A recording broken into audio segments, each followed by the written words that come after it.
Ladies and gentlemen, Alex Peabody and the East Coast Philharmonic, joined by retired filmmaker George Lucas and the cast of The George Lucas Talk Show.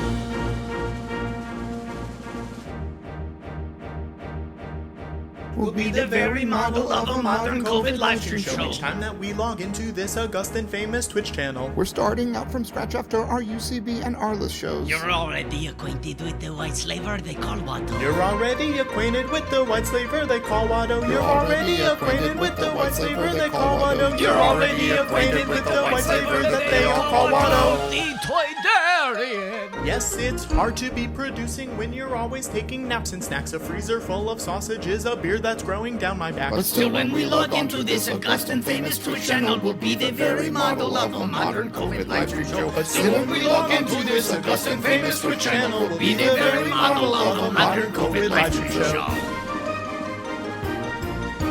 I made Star Wars and Indiana Jones and also THX, Red Tails and Strange Magic, and Howard the Duck always having sex. So if you like the stuff I make and want to see a little more, please tweet at Disney Plus to tell them to release Star Wars Detours. Please tweet at Disney Plus to tell them to release Star Wars Detours. Please tweet at Disney Plus to tell them to release Star Wars Detours. Please tweet at Disney Plus or I will release a Google Drive that has some of the episodes in a semi-finished state. WATTO, that wasn't the same thing we said. Please tweet at Disney Plus to tell them to release the show Star Wars Detours. Today we're watching season 1 of Studio 60 Sunset Strip. We skipped some words in the title because they simply did not fit. But still, when we log into this august and famous Twitch channel, we'll be the very model of a modern COVID live stream show. But still, when we log into this august and famous Twitch channel, we'll be the very model of a modern COVID live stream show. But still, when we log into this august and famous Twitch channel, we'll be the very model of a modern COVID live stream show. Talk about a little twist.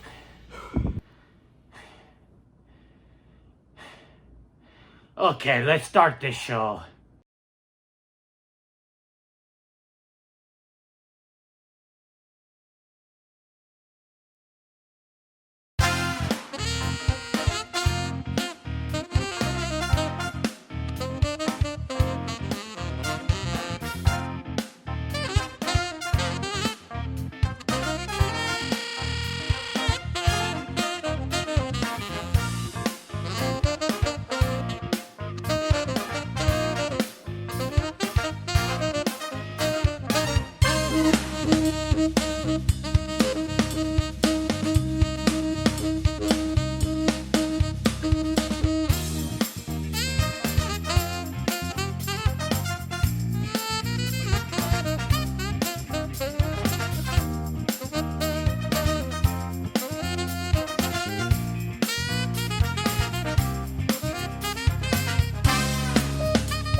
Please welcome retired filmmaker George Lucas. Hey, George. Hey, How are you? we're back. We're back. Let me bring in, once WATTO gets in here, we'll bring in WATTO and then we'll be good to go. You know what? I'm going to introduce our guests for this episode while we're here. Is that okay with you, George? That's absolutely fine with me. Absolutely fine with you. Thank you so much. So this episode is 106. It's the rap party. And at this episode, you see the rap party of Studio 60 happening. And there are 3 girls at the rap party who talk to Matt and Danny a lot. Mhm. And George, I have the best news. Do you want to know what it is? I do want to know what the best news is. We have all 3 girls here. So this is a full reunion of the trilogy. This is the trilogy reunion. We got them all. I'm going to bring them in. We have Vanessa Bourne, Hi, George. What's up? We have Hayley Marie Norman. Hi, George. And we have Sarah Smith-Allen. Hi, guys. So, Um, I have to say, all very well staged. I love that you've all gone a very different way with your backdrop and with the framing. Very good. I have my ring light all hooked up, so I look good for you, George. It's wonderful. It's wonderful. This is pure, the filmmaking in its purest form. Just a single shot, framed immaculately. yeah. Art directed in a way that I assume it reflects your personal aesthetic. Absolutely. I think we should be the next Charlie's Angels. Are you going to direct that for us? Yes. Well, I'm retired, but that is tempting. Oh, you got to come out of retirement. Yeah. Now, Oh, George, I we love that we can see comments from people. Yeah, My we got mom is comments here, coming so in. I hope my mom leaves a comment. George, the Bosley, who's the guy who's in charge of Charlie's Angels? Is it Bosley? Yeah. Yes. Watto would be a perfect Bosley. Wouldn't you agree, Patrick? Patrick, You got it. Patrick, you taking a nap? He's got Patrick? to follow. I He's think leaned off camera. Yeah. This is rare. Patrick's just showing us. This is a part of Patrick we rarely see. Just the back of his torso, and a little bit of arm. Yeah, just a bulging tricep back there, right? Yeah. Oh, and then yes. Oh, he's on the phone. Very professional. Fascinating. I wonder what he's doing. So this is so exciting. Now, have the three of you been reunited in any context since you filmed the Rap Party? No, and we became like best friends filming it. I feel like that's what happens is like you have these like incredible, like intimate, beautiful experiences, and then you never talk again. But like I've missed these girls, so this is amazing because we had like an incredible time shooting together, right, guys? Oh my gosh, we spent hours in our trailer. Like we were supposed to shoot, I think, one day and ended up being on set for like 5 or 6, right? Wow. At least we were there. We had to take a break and then come back too. Which for people who don't know how these things work, 5 days on a set with people can be such an intense amount of time that you can squeeze in what for other friendships would be years. You know, you have friends that you see every now and then for a minute here, a minute there. When you are doing 16-hour days, sometimes 17-hour days, the intensity of that connection is very real. George, George, I'm sorry. What? Guys, let's start this episode because I don't want to get too far behind. Watto should be here in a second. I'm not sure where he is. Let's start. All right. All right. Do we all got it good to go? Wait, I have a question, Patrick. Do Yes, you want to my Instagram live audiences with us or not with us? What I don't know. They can come join us if they want. Come watch. Yeah. How do they join the live stream itself? If they come watch, it's on planetscum.live. Okay, I'm gonna type that in. Planet Scum. So PLAN. Yes. All right. Wait, so we're were we not live that whole time that we were just we're live. talking? We're live now. We're live now. We're all live. All right. Let's press play. So we're gonna press play in 1. Wait, planetscum.live? Yes. Okay. .live. Okay, guys, there you go. I typed it in. Go to All right. planetscum.live.com. All right. No .com, just .live. Just .live? Okay. Yeah. .live Yeah. right now. No And comment. tell them to donate too, Vanessa. A screen and a screen and a screen. So I don't want to give them the mirrored effect. I want them to be able to watch purely as on your platform. Okay, so there we go. Planetscum.com or planetscum.live. Yes. Live. Okay. All right. Let's press play just so we don't get too far behind. George, you ready? I'm ready. All right, here we go. 1, 2, 3. All right. I'm sorry, guys. One of the guests was calling later, and I needed to answer some questions. That's where I went for a second. Right. We missed you, Patrick. You were just showing us a little bit of your lower back. I know. I'm really sorry. Hey, Watto, you're looking good today. Hey, thank you very much. Right back at you. I went to get more popcorn because I'm trying to stay abreast of my professional obligations. Oh. Patrick and George, have you explained the popcorn? No, let them know. But before that, there's actually quite a bit happened while you were off the stream, Watto, and we are now in talks to reboot the Charlie's Angels franchise with you in the role of Yes. Venus Bosley? That's right. Yes. All right, I'm gonna go. I'm not done with my second bag of popcorn, nor am I done with my bag of carrots. But I'm gonna go just briefly pop the third bag of popcorn. I'll be right back. Guys, the basic gist with the popcorn is we decided that for every $1,000 we raise, Bag popcorn. every $1,000 we raise, we eat a new bag of popcorn. Wait, oh my gosh. I wish y'all had sent me some popcorn on my front door. I'd be joining you and eating it. I know. Someone on eBay was selling 30 mint condition, never used promotional Studio 60 popcorn bags. Wow. So we it was each Aaron bought, Sorkin. It was Sorkin. He's not there. We each bought 10 bags, and for every $1,000 we raise, we're eating another bag of popcorn. Now, while we're waiting for George to come back, and now that we have the three of you all aligned on the same level, can we try to attempt the Charlie's Angel pose here? Whereas, oh my gosh. No. Hayley, you were doing it right. Flip. Yeah. Hayley, yes. So flip the other way, Hayley. And then Sarah, you're straight down the middle. Vanessa, stay there. I got you. Yes. Perfect. Okay, now ready? Good morning, angels. Good morning. Oh yeah. No, I realized I confused Charlie and Bosley as characters. In this show, I'm going to play both roles. Okay, great. Okay. So ready? Here's me playing both roles. Hey, angels, it's me, Bosley. Hey, good morning, Bosley. Hold on, I'm not trying to be the main focus here. I have a message, of course, from Charlie. Let me play the message from Charlie. Okay. Beep. Hello, angels. It's me, Charlie. Hi, Charlie. I know I sound similar to Bosley, but I'm a different person. Totally. We get it. A master of voices. I mean, if we don't get the series pickup, I don't fucking get this industry.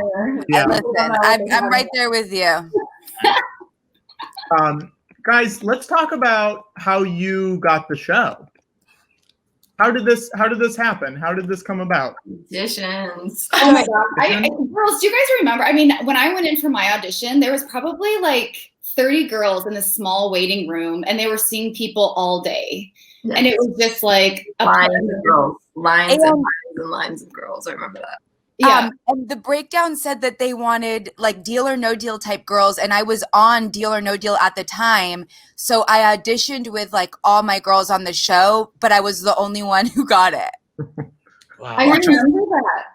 Yeah. So, and I think and Aaron was in our audition. Do you guys remember? Or in our callback?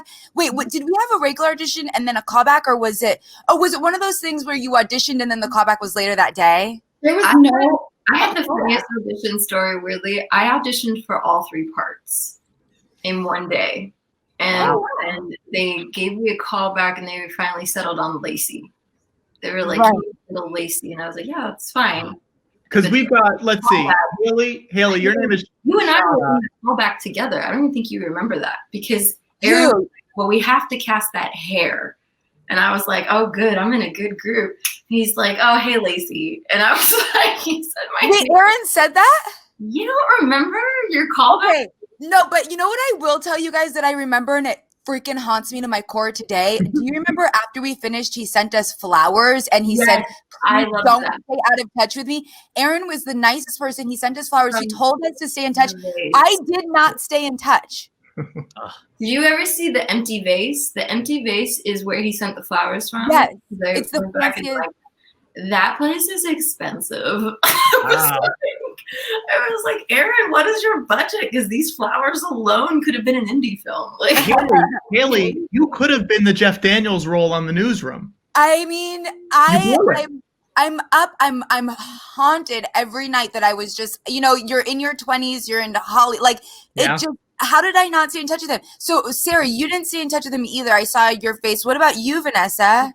I kept in touch with Ian and Jack Gudowitz, who, to Jack Gudowitz's credit, he was an assistant writer at the time. Now he's like one of the head writers at CBS for MacGyver. Wow. So that's amazing. And he worked on some of Aaron's private projects with the Chicago 10. Jack Gudowitz is just such a brilliant writer in his own right, but he really, he was Aaron's right-hand man. So Jack and I, you know, we all used to smoke cigarettes. So I remember that Vanessa was so good at keeping in contact with people. What did you do? Because do you remember when we were doing yeah, he's a great writer, bro. And we saw George Clooney. Wait, what? what? I can't hear you guys if you talk at the same time. I know. Okay. Oh my goodness, I have a compliment. Shut up. Jesus, woman. Okay, so do you remember when we were getting bussed from our trailers to sets? Yes. And we passed by George Clooney? Yes. You had just done a project with him, and you were like, George! And I was like, what? Real pilot. And he was like, Vanessa, how you doing? And I was like, what the You guys didn't even notice he was playing basketball with Leonardo DiCaprio at the time. That was hilarious. You guys, You were like, so the best life. I'm like, he's playing basketball with Leo. Do you not even see him? But he looked very different. So it was just really funny. Like, that studio was so great. Warner Brothers like brought everyone together. I don't know what it was. George Watto, I'm going to do something because I just want to test something out. All right. We're going to leave, and I just want them to talk for a few minutes because this is great. A few minutes? We'll be here for like 4 more hours. Okay, wait. Okay, so you guys, I feel bad because I'm jumping like straight to all the juicy stuff. But do you remember when we watched the episode at Aaron's house? Yes. And I smoked cigarettes on his glass pool. That was so cool. He had put laid over glass over his pool so it could be a dance floor, and there was bowls of like cigarettes and candy and party favors and all kinds of fun stuff. I don't remember all these cigarettes that you're talking about. I have no cigarette recollections. Again, I was the smoker of the bunch at that time. So I do remember that. You guys were inside. I was like outside. Wait, I just want to point out, you guys, here's your first big scene is on screen right now. You're in the control room. What are you eating? What? What are you eating? Oh, I made breakfast. What is it? Bacon and eggs and beans. Oh, Good breakfast. George, you're on your 3rd bag of popcorn. You Right. just finished a bag of baby carrots, and I now haven't you're finished- eating breakfast. I haven't finished the bag of baby carrots. I owe Okay. that to the viewers. I still have part of my first bag of popcorn, half of my second bag of popcorn. I am now freshly popped a 3rd bag. This is all for charity. But then I got to have something for me too, and that's what this breakfast is. That's a good point. I'm so excited that you. Okay, so our first scene is on right now? Yes, your first scene is on right now. Okay, I have something to say about that. I so hear it. wanted to call Matthew Perry Chandler Bing. So many times. I just wanted to be like, hey, Chandler Bing. Albie. Chandler Bing. Yeah, but honestly though, could he be any more Matt Albie? Be anymore. Did you Sarah, guys? I'm so happy that you didn't call him that. Yeah. The whole rest of our shooting would have been so awkward. He would have hated me even more. He already hated Treasure. Oh! No, And we should ask because also in this episode is 90-year-old Eli Wallach, acting legend Eli Oh my Wallach. gosh, wasn't that epic? Yes. After I saw the Right. Frank Sinatra documentary on Netflix and like really saw Eli Wallach and his like friendship. Yeah. Well, Wow. Watto, you should tell the girls about the story we heard this morning, Watto. Yeah, we've already heard a great Eli story today. Tell Yeah, us. so Tell us. Yeah, tell us. Diana was on our stream earlier this morning, 6 a.m. her time. Yeah. And she was talking about doing scenes with him. We were asking what he was like on set. And she told us that he, unprovoked, apropos of nothing, listed to her every famous Hollywood actress he had slept with. Including Kicking off the list with Marilyn fucking Monroe. Oh Of my course. gosh. Oh my gosh. Really? Yeah. Wow. Thing. You But got then, it. like, he even listed people he didn't fuck. Like, he, like, mentioned that he, like, took Betty Davis out to lunch, but that they didn't do the deed. This guy's a legend. He's a He's a Hollywood Playboy legend. Yeah. Hall of Fame Yeah. stick man. Hall of Yeah. Fame stick man. He lunches Oh him my and he God. leaves him. What do you guys remember about the set? Because that's been something we've been talking about a lot. It's a huge set. It's very immersive. I loved Yeah. it. Yeah. It was hard to do walk and talks. I remember that. That was like the first time I'd ever done a really fast Remember the three of us were like in our heels?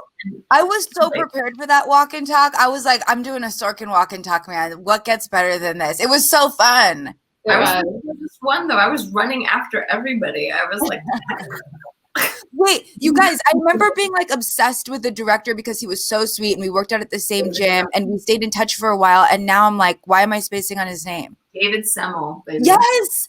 I'm like dying to work with him again. I don't know. Are you guys in touch? Someone tell David that I want to work with him again. He watches George and Watto every week. We'll get the word out. We'll get the word out. Get the word out. Yeah. He's probably my favorite director I've worked with. He works He's a chat rat. He's doing scummy fan art. He's definitely GLTS art. Co-executive producer on House, executive producer on Madam Secretary, Star Trek Discovery, a whole bunch of stuff. The guy works. Wow. Should I follow him on Instagram right now and see if he follows me back? I think you should. Yes. Okay, I'm gonna follow him on Instagram right now. Hayley, if you talk to him, get him to make a video that we can show on the stream. Okay, I promise. You have my word. How do you spell his last name? Is it SEMMEL? One M. One M. SEMEL. Yes. Now, Hayley, we have the clock behind Patrick. So tell us when you hit the follow button because we want to see if he follows back, how long it takes. Okay, so far, I'm scared that he might not even be on here. I don't see him on Instagram. Oh, no. He's for Instagram. That Not makes on the sense. Aaron, you'd have to go through CAA's email. Just I don't think he's on Twitter either. This is disastrous. Oh my God, Patrick. I'm not on Twitter. So you sent me that Twitter thing, like to promote, and I'm like, I'm not even on Twitter. That's okay. But you're on Instagram. You're on Instagram. Insta. Yeah. Unbelievable, Patrick. I'm so sorry. This is my fault. Patrick. Hayley, I have a question for you, Hayley, because you brought it up already. Deal or No Deal, one of my favorite TV shows of all time. They don't make them like that anymore. They don't. I'm sure you get this question far too often, so apologies in advance. Wait, can I guess what the question is going to be? Yes. I think I get it that often. Did I know what was in my case? No, absolutely not. I would never ask you that. Would never ask you that. In fact, we don't want to know. Don't tell us. Don't, please. Not interested. Please. We will cut your camera if you tell us. I don't want to know. There's nothing I would rather know less. Here's my big question. Okay. What's the banker like in real life? Well, let's see. That's a complicated. Well, there was. I think that the banker was just usual. Oh yes. Okay, I remember. So the banker was an actor that they hired in the producer's ear. But I don't know if you guys remember, and I don't mean to bring up traumatizing memories, but we did have Trump would come be our banker. So he was the only person that would ever be the actual like banker. Yeah. That was real. But that was a guest banker. That he was not the canonical banker. He was a multiple time banker. But otherwise, the banker was an actor. Right. It was not. I just want to clarify because I take the Deal or No Deal canon very seriously. I want to clarify. It was not a retcon that Trump had been the banker all along. No. The banker remained the banker. Sometimes Trump would come in and diarrhea up the place with his yes. But there was still the office of the banker still maintained a certain integrity. Now, was the actor who was playing the banker on camera in silhouette, who you never would see other than his silhouette in the box going like this. Was that the same person who was speaking into Howie Mandel's ear, or was that someone different? You're saying that was a producer, and then the actor was just doing the physical. So the person in Howie's ear was it was a producer, and then the actor's name was Peter, and he would be up there, you know, doing his silhouette things. And it was just kind of funny because there was, I think there was 26 cases on the show. For 26 cases, we always had some backup cases. So there was at least 30 girls in like tiny dresses and high heels, and then like one older dude just hanging out backstage with us.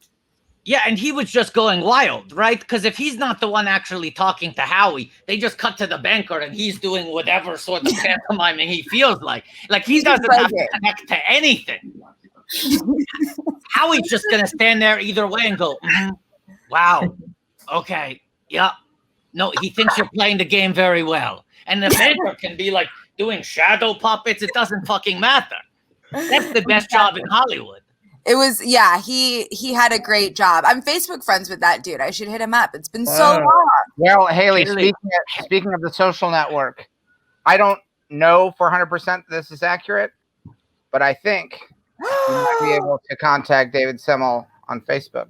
Oh my God, I just reactivated my Facebook, but I'm like, this is kind of worthy of like reactivating the Facebook, I think this is him. No, it's not worth it, but still. No, don't give Zuckerberg the satisfaction. What about LinkedIn? Is Semmel on LinkedIn? I'm on LinkedIn, but I have no idea how to use it. It's actually cool. I've gotten a hold of a lot of network executives that we have you today that have moved on to Netflix. So, like, wow, this is my favorite conversation we've had today. we have had stars of the show on, and this is my favorite conversation. Wait, okay, how did it go with Camille Chen? Because Camille's one of my close in real life friends. She was great. What did we talk about? We talked about Studio 60. We talked about Studio 60. She got the job like 48 hours before she shot, she said. Really? Guys, when did we get it? Like, when did you get it? I don't remember. I don't have any recollection. Sarah, your hair looks so good, by the way. Thank you. It's like so long. It's really cute. It's so cute. It's so nice up there. Can I call it COVID hair? Yeah. Well, no, because COVID hair is like messy hair. That's like perfect hair. That's Studio 60 hair, baby. Ooh, Studio 60 hair. I like it. I even wore like an outfit that kind of resembled my outfit on the show. Sure. I was strapless. It was like this color, not the white color, but the like coral color. I mean, I even put on earrings for you guys this morning. I never wear earrings. It looks great. My gosh, me too. Yeah. Earrings. I put on my nicest yarmulke. It's bedazzled. Oh my God, I love that. Yeah. It's beautiful. Happy Rosh Hashanah. Thank you. Been waiting all morning for someone to say that. Vanessa, Really? Let's talk about your walls, Vanessa. Thank you. I did this for you, George. I want to be in one of your Mandalorian, like, anythings. Like, I'll be in a cartoon, a voiceover if you want. I'll tell the folks over at Mandalorian. I'll put in a good word. Please do. I was born in Silicon Valley, so I'm like right down the street from Lucas Studios. Like, yeah. Have you been to the Chili's just nearby? George loves Chili's. He's always talking about the Chili's in Marin County. It's like the single biggest loss to him in coronavirus times is that he can't dine in at that fucking Chili's location. You can do curbside though. Now I do have a video. In this episode, you guys are all lusting after baseball player Darren Wells. Yes. You guys love Darren Wells. I was not, actually. I was cast to be Matt Albie's girlfriend that he secretly hides from Sarah Paulson. So I was always after Matt, so I was trying to ask him dumb questions, but I was just trying to get conversation with him. But, wow. I was all about the baseball guy. Okay.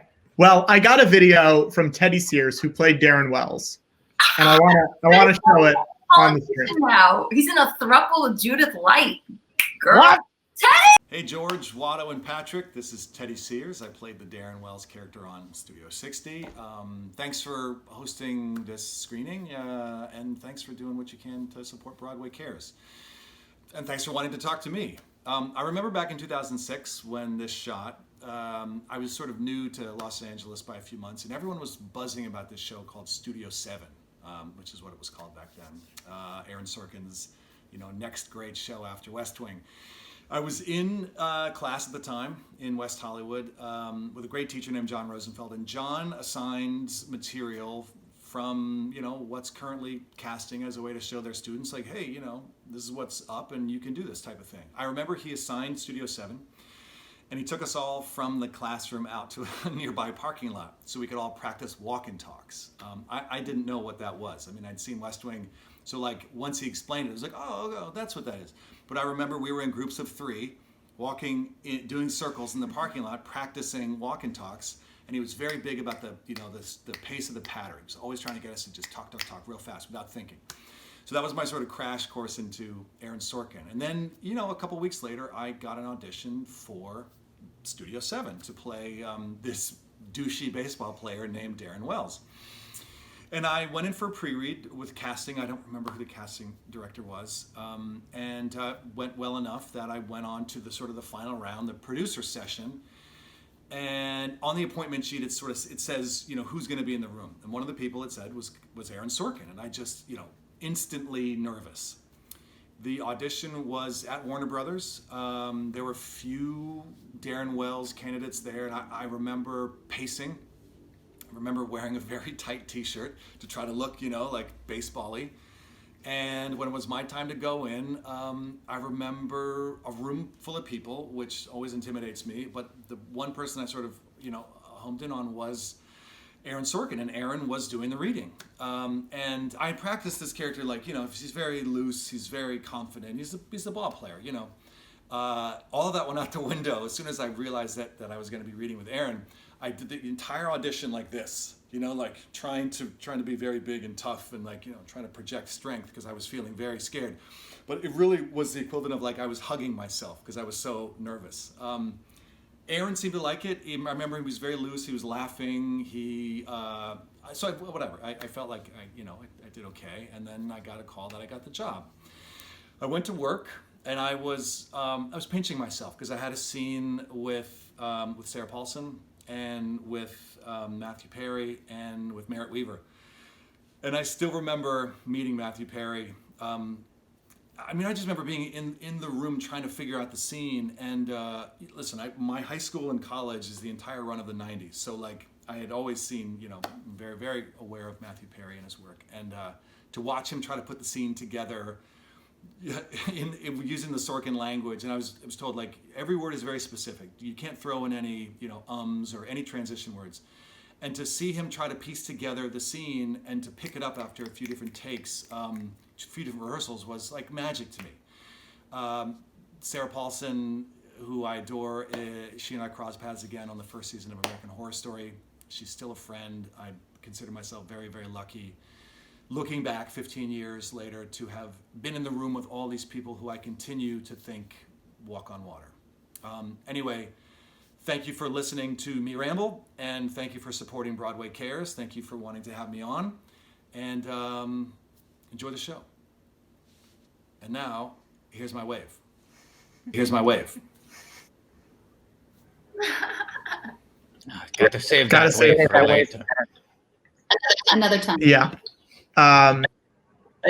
You know, hearing Teddy go into such detail, the three of you have been so generous with the gossip already, and we've gotten so many good scoops from our other guests, but I realize there's a big important topic that has not come up yet, so I'd like to throw it to the three of you, Hayley, Sarah, and Vanessa. Yes. What was the catering like on Studio 60 at the Sunset Strip? Oh my God. I was Top-notch. like 20 pounds thinner than I am right now, so I probably didn't eat it, which is so sad to admit, but the truth. Yeah. Do you guys remember? Sarah, Catering's always good. Catering's always delicious. Craft service table? Are you kidding me? If you're ever looking for me on a set, I'm at the Crafty. Go see Sarah's the Crafty. Go check it out. Crafty. Sarah, Vanessa, we have to like find a way to exchange numbers during. I wonder if I don't know if everyone can see the chat, but maybe we can put our phone numbers in the side chat so we can stay in touch. Or I can connect you guys after this. Oh yeah, connect us, Patrick. I'll do that. I'm here to bring people together. That's why we do this. It would be amazing if today was the thing that really reconnected after such a long gap between your initial intense period of friendship. It would be great if that was one of the results of today's watch-a-thon, that we finally bring the trio back together again. Yes. And that we raise a lot of money. I mean, this is why we're here, right? So that would be awesome.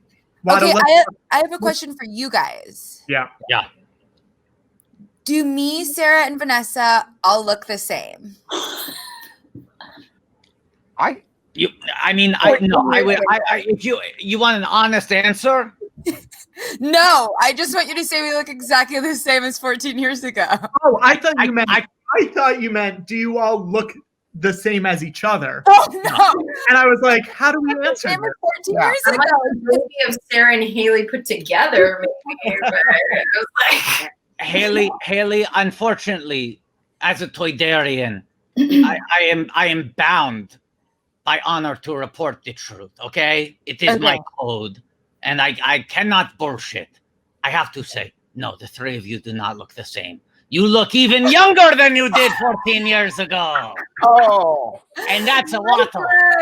It honestly, if they asked me today to film a prequel to this episode, one of the things I would say is, well, we're going to save money on special effects because they already look like they're younger than they did.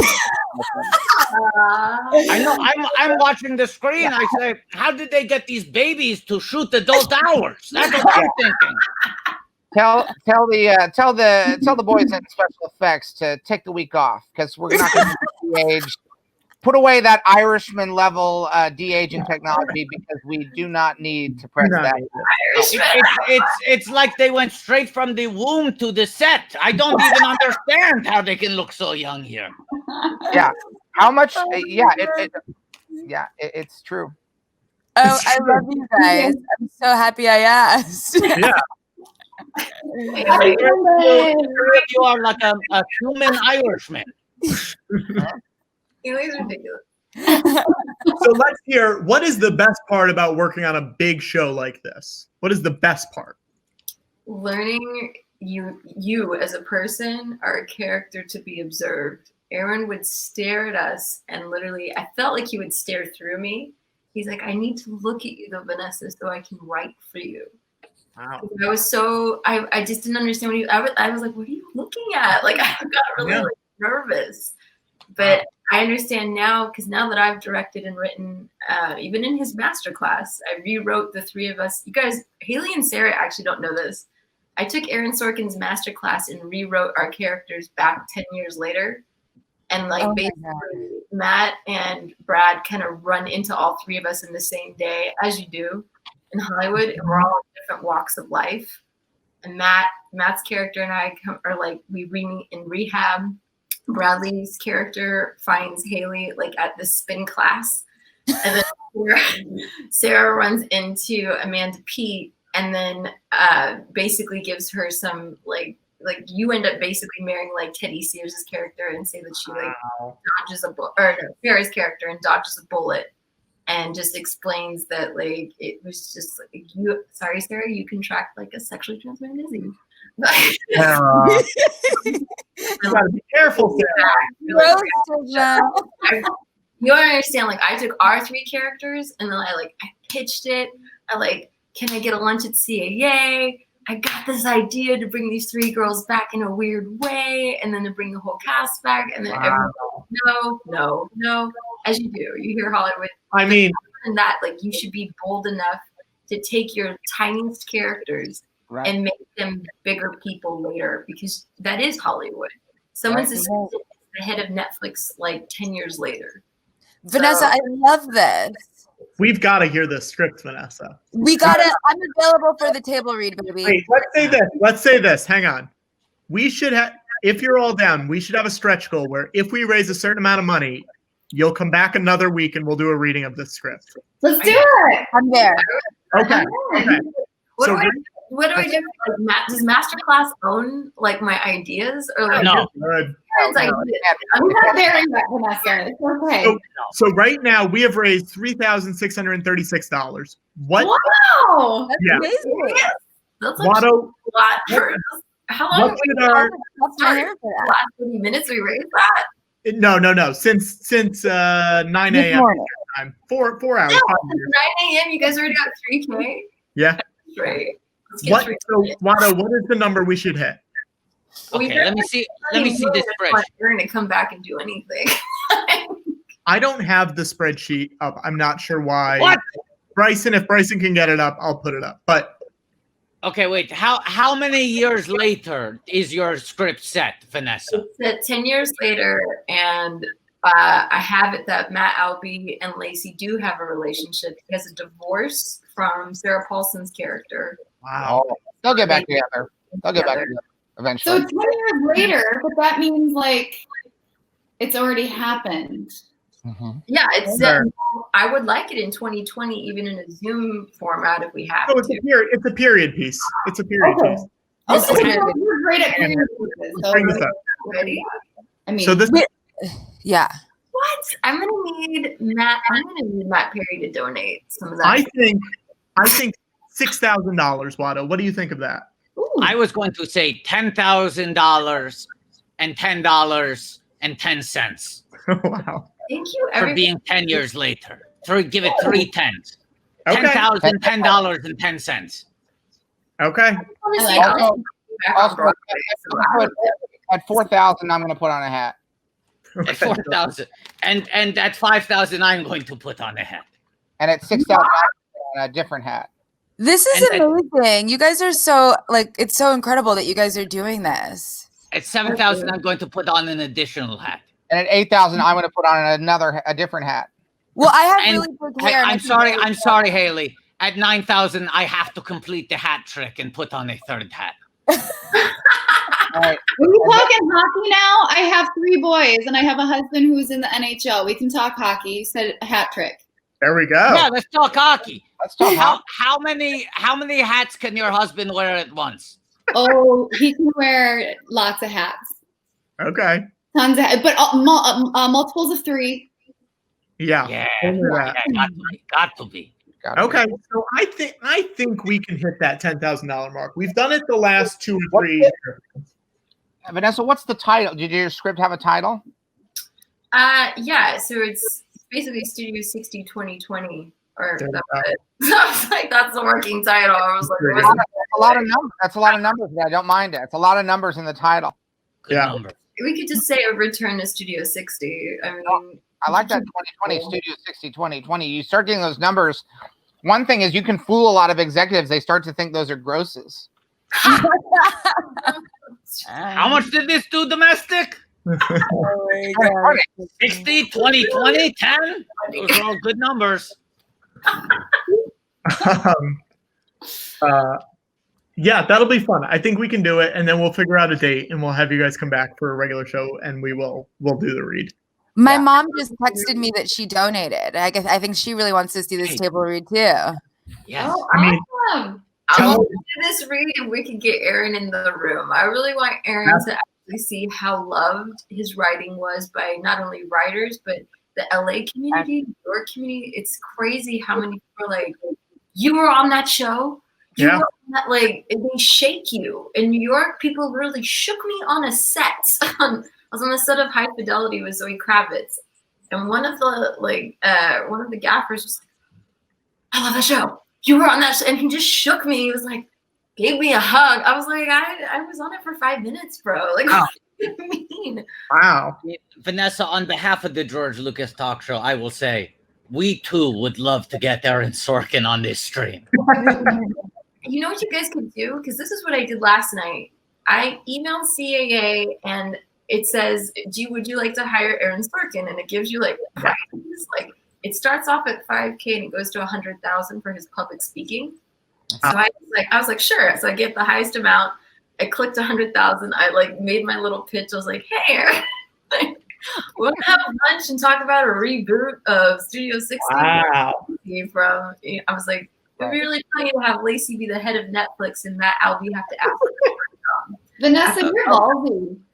I love this. Yeah. Patrick, I think we need to put a new goal on the spreadsheet. $100,000. We hire Aaron Sorkin to be on the stream. Yeah. Well, 5,000 is the minimum for public speaking. How much to just get him in the private chat? Right. How much we can read out to people what he's saying in the private chat. Yeah, but that's the only way you can get a hold of Aaron is through CAA. So I was like, well, it's not going to hurt to just send the little email. Yeah. Like, CAA fam. CAA fam.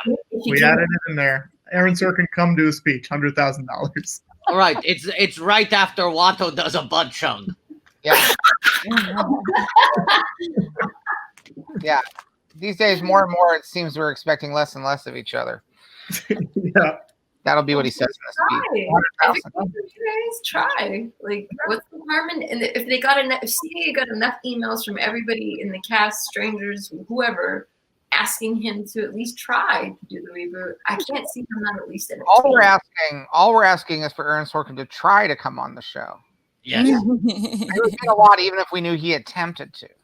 We'll give him an A for effort. We have an A right here off camera, and we'll give him it just for the. That's all we need. Now, George, WATTO, something we were showing earlier, girls, was that there's a guy named John Wan who was a stand-in and he did cartoons for the show on set. And he's watching the stream right now. And he sent me a cartoon based off of something that we talked about, guys. Let me So see it. Yeah. it is a cartoon of Tommy Schlamme Yes. saying, I'm pretty sure George, WATTO, and Patrick are trying to hide the Schlamme. Oh my God. Come, So good. So, fake news. So Fake good. news. We wanted to showcase the Schlamme. We would never try to hide the Schlamme. no. Oh my God. It would be great. It would be great if we could start getting some fan art for this reboot, where the focus really is on the trilogy. These three strong, independent women who are the face of Studio 60: The Return. Yeah. Yeah. I have a pitch. Okay. So in that opening scene, I say like, I'm more interested in being a personality like Tyra Banks. Yeah. So what if he runs into me at the spin class? I love that. But also, what if I have become this personality, but maybe I've had like a fall from grace, you know? Like maybe there was some meme, something went viral. I'm like, I've had a fall from grace and I'm trying to like are canceled.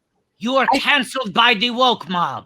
I was canceled by the woke monster, but I'm trying to come back. But I like this idea of like, I did achieve this like Tyra level, just like I wanted to 10 years beforehand when they kind of made fun of me about it. Pete's character and Amanda Pete's character, and you should come up with a strategy of like, you're like, I have a pitch for you, man. Because Amanda, remember, on the show was this great, like, powerful female producer who was new to producing at NBD or fake NBC. Mm-hmm. It'd be awesome if Amanda's character could even like reconnect somehow.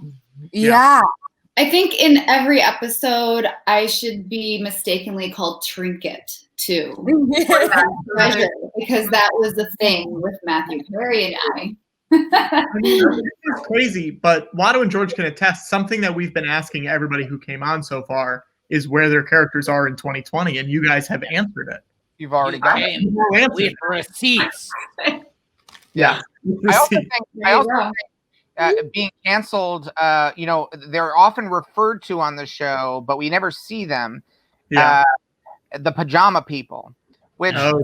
I think if the show had gone longer, I think eventually we want to see these pajama people. I don't know if you guys have seen The Leftovers, but like the guilty remnant are sort of the villains of that show, and they all dress in white. And I feel like the pajama people need to come into play because we've set them up as this sort of Jabba the Hutt like villain. Yeah. And if Studio 60 returns, we want to see these people in their pajamas who have all these opinions. Oh, absolutely. Your guys' episode where you talk about D characters of the Force of Star Wars with Moynihan. Yeah. I thought I was that on Studio 60, and now I'm like, well, maybe I'm like a B character. Maybe I'm, You're up today. We should. You all know Star Wars, Hayley and Sarah. These guys have the most hilarious theories on the sub characters. I mean, they're not theories, George. They're just private facts. Right. It's just fact. Yeah. Facts. Yeah. Now we should do. I watched it for like 5 hours every episode. I was just like in a deep call. I was like, I've never thought of this, but amazing. I'm thinking about this now.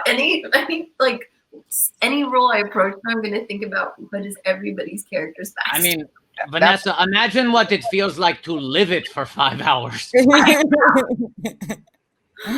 We should, because this episode is wrapping up, I want to get what we've also been having people do, which is during the credits for this show, when it goes up on YouTube, we're going to have everybody wave to the camera like it's the end of SNL or the end of Studio 60 while the credits roll. A good night. A good night. We're gonna, let's see. We'll do, I'll bring up Vanessa first. Vanessa, give us a little bit of good nights. This is good. This is good. All right, now we're going to go to Hayley. Thank you. Oh, perfect. Now, WATTO, do you want to give any direction? Yes. Okay, give me a note. Give me a note. Give me a recap. So you're like just waving goodnight, and then you recognize someone in the crowd who you didn't know was in the audience this whole time. And am I happy to see them? You are, but you're like shocked. You have to look more closely and then be like, "Oh my God, what are you doing here?" But it's all MOS. It's all MOS. Okay. Okay. And it's like maybe they're so far away you have to take out binoculars to double check that it's them.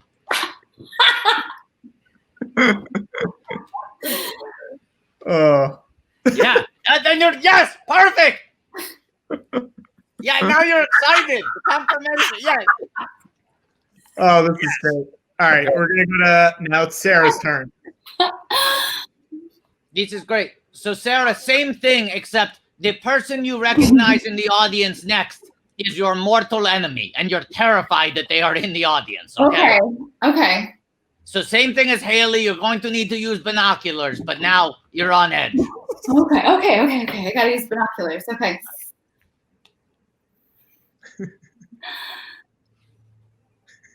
Oh no, is it?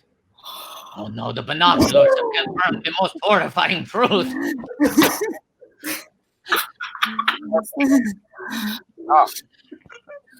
Oh, here's the problem. Yes, but you still have to say goodnight. Perfect.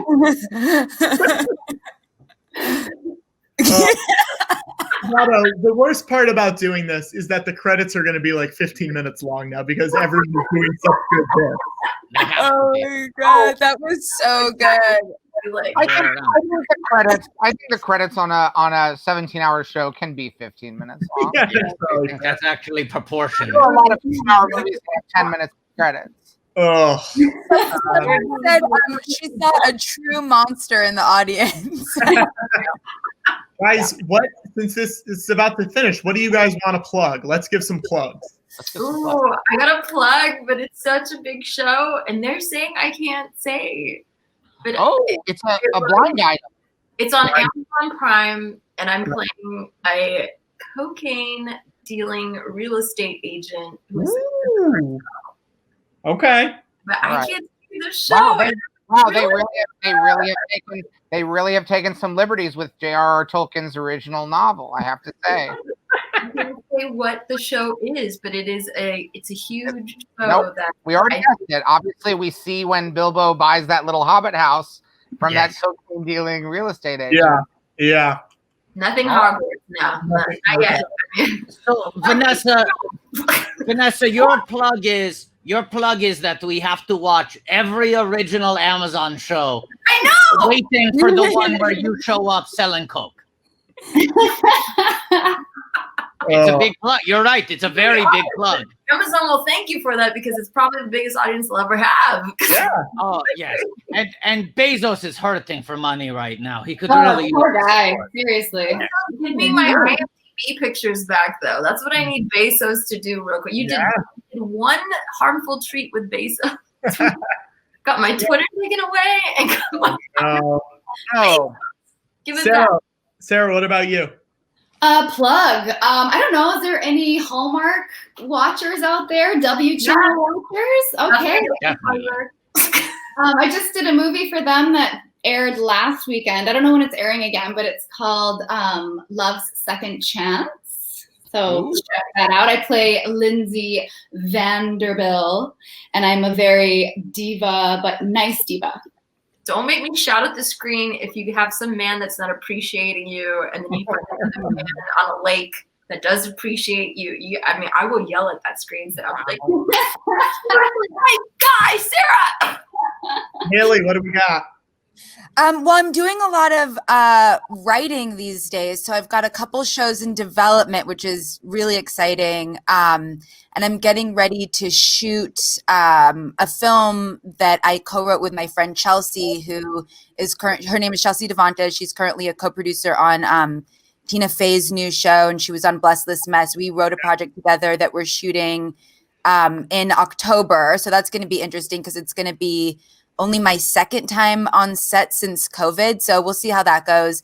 And then I have some projects outside of that. I have a film streaming right now called Tone Deaf, which is really fun. I feel like Tone Deaf is actually, I feel like this audience that you guys have would probably really like Tone Deaf because it's a weird really weird horror film by Ricky Bates. And then if Echo, that channel that's been in a lawsuit with Quibi for a while, ever launches, I did an episode of a show called Scroll Wheel of Time where I played Josephine Baker. Great. So that's what and also follow me on IG. Banana dance. Thank you guys. This was super fun. I love it. And Patrick, will you really connect the three of us? I will. I'll connect you guys, and I'll let you know if we hit the 10,000. Oh yeah. I want to do that table read regardless. Yeah, I think we probably will. Don't worry, but we got to hit the 10,000. Okay. Okay. All right. See you guys. Okay. Thank you. Donate.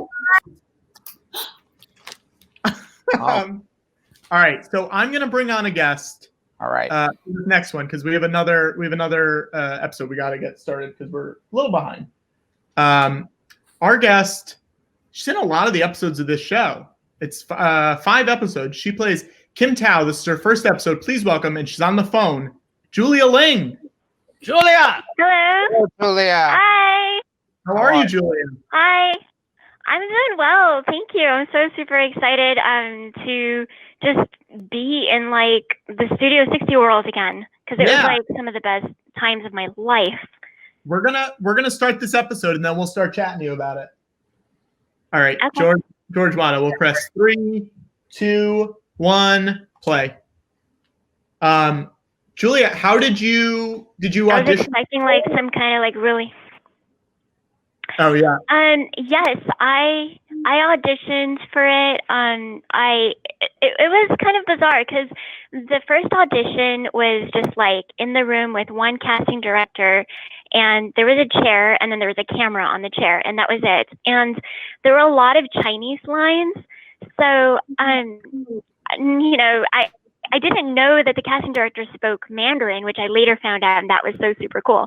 But in the beginning, when I went in there, I thought, you know, how is she gonna know? Like, I speak Chinese, like whether like how my Chinese was, you know, in the casting process. But so she put the whole thing on tape, and the next thing I knew, I got called into a callback, and I thought I was going to get to meet people for the first time, and they were going to get to know my work.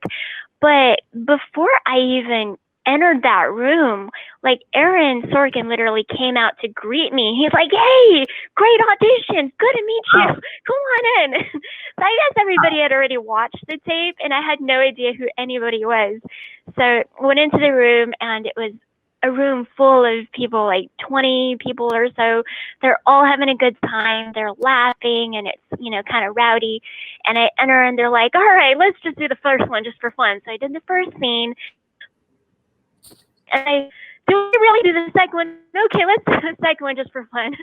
So it was just, it seemed like, you know, they were really interested in working with me from that very first moment. And so for me, I thought when I first left that first audition that I thought I blew it. I was like, I messed up on my Chinese and there were all these other moments I wanted to hit, but I missed them. It was a surprise for sure. I mean, this first episode that you in, there's a lot of heavy hitters. You're in scenes with Steven Weber. You're in scenes with Goodman, John Goodman, who's about to show up. Is that how intimidating is that to having to work with John Goodman early? You know, I wasn't actually that intimate. I was more like super excited. Like you're like a kid in a candy store, you're about to go to Disneyland for the first time.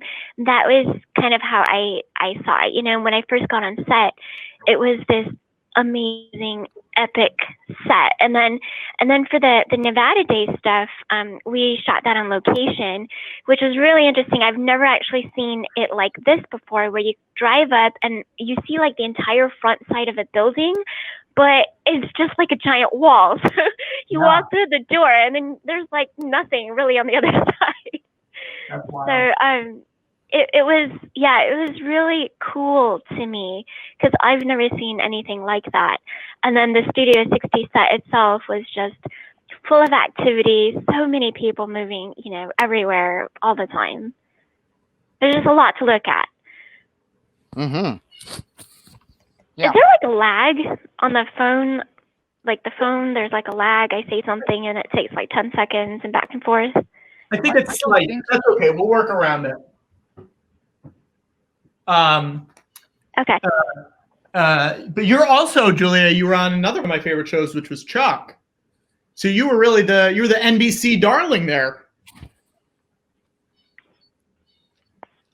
Did you say Chuck? Because you cut out for a bit. You said you're on another one of my favorite shows. You were on, and then I silence. did say Chuck. Yes, I said you were an NBC darling. You're on all the NBC shows. I don't know how to respond to that, but I mean, it was interesting. There were a lot of same people that kind of crossed over, like working on ER, for instance. My director ended up being my director on Studio 60 as well. And Timothy Busfield, actually, then I saw him on a different show for ABC like a couple years later. So yeah, it's kind of a small world. It really, and it's fascinating because at the beginning of this episode, we start and we don't know who your character is. And there's so many questions we have. And I don't even think at this point we realize what a major ongoing character, you know, it really is the beginning of a very wild arc for your character. Yeah, it definitely took it down many different ways. I had pizza with Aaron like much later after the show was over. And he had mentioned that just, you know, if the opportunities arose, that he wanted to have me back, but that of course there's just so many other things going on, you know. Aaron, by the way, is just such an amazing person. He tipped the waiter like $20, and for me, I was like, wow, that's so cool. I want to do that with you. Yeah. Wait, so how does this work? Like, you guys literally have to watch the entire season first, so you know what it's about, and then you're going to watch the entire season again with all your guest stars?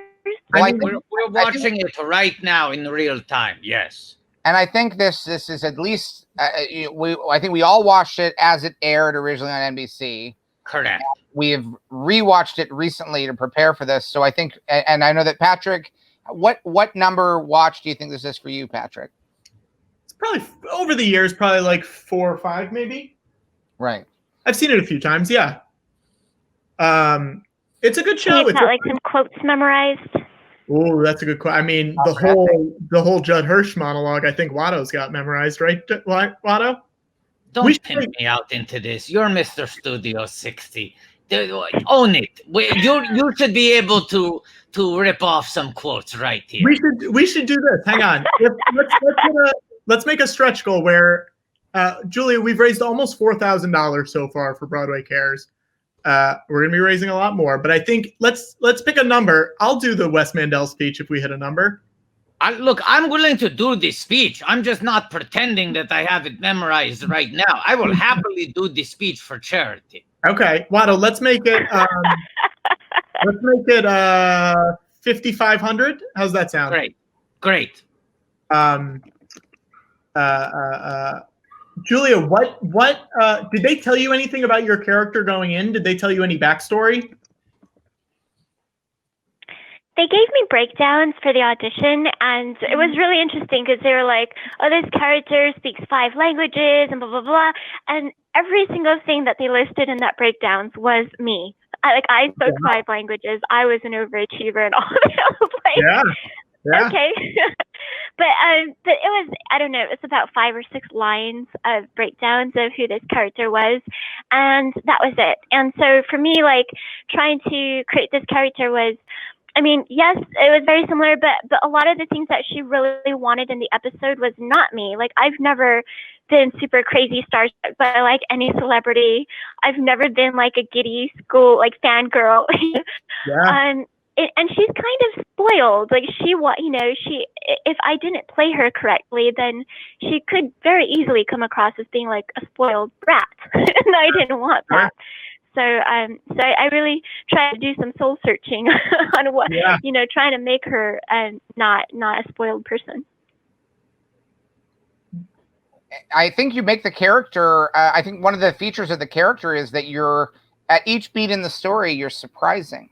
And I think, and that's an interesting thing to play because there are levels to this character that we don't expect from one beat or another, where suddenly she can come out and say she doesn't want to play the viola anymore. She wants to study improvisational comedy.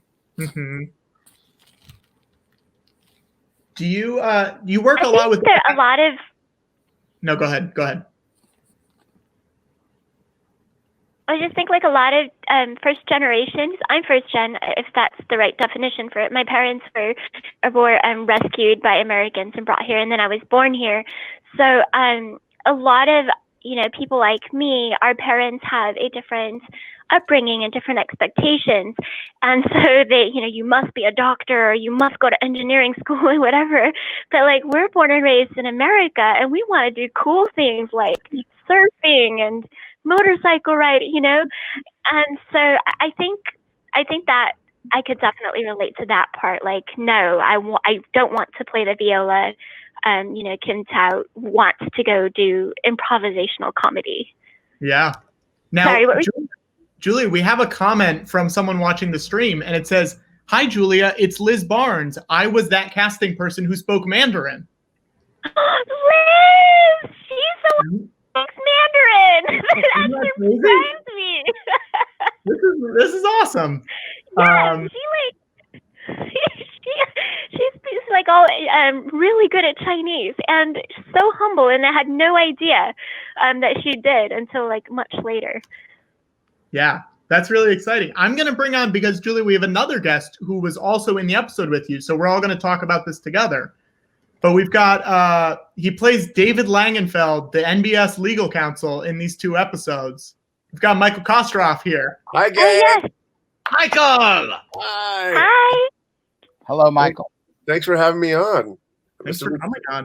It's an honor. I'm a big fan of your work. I'm a fan of yours as well, Michael. Oh, thank you. Thank you.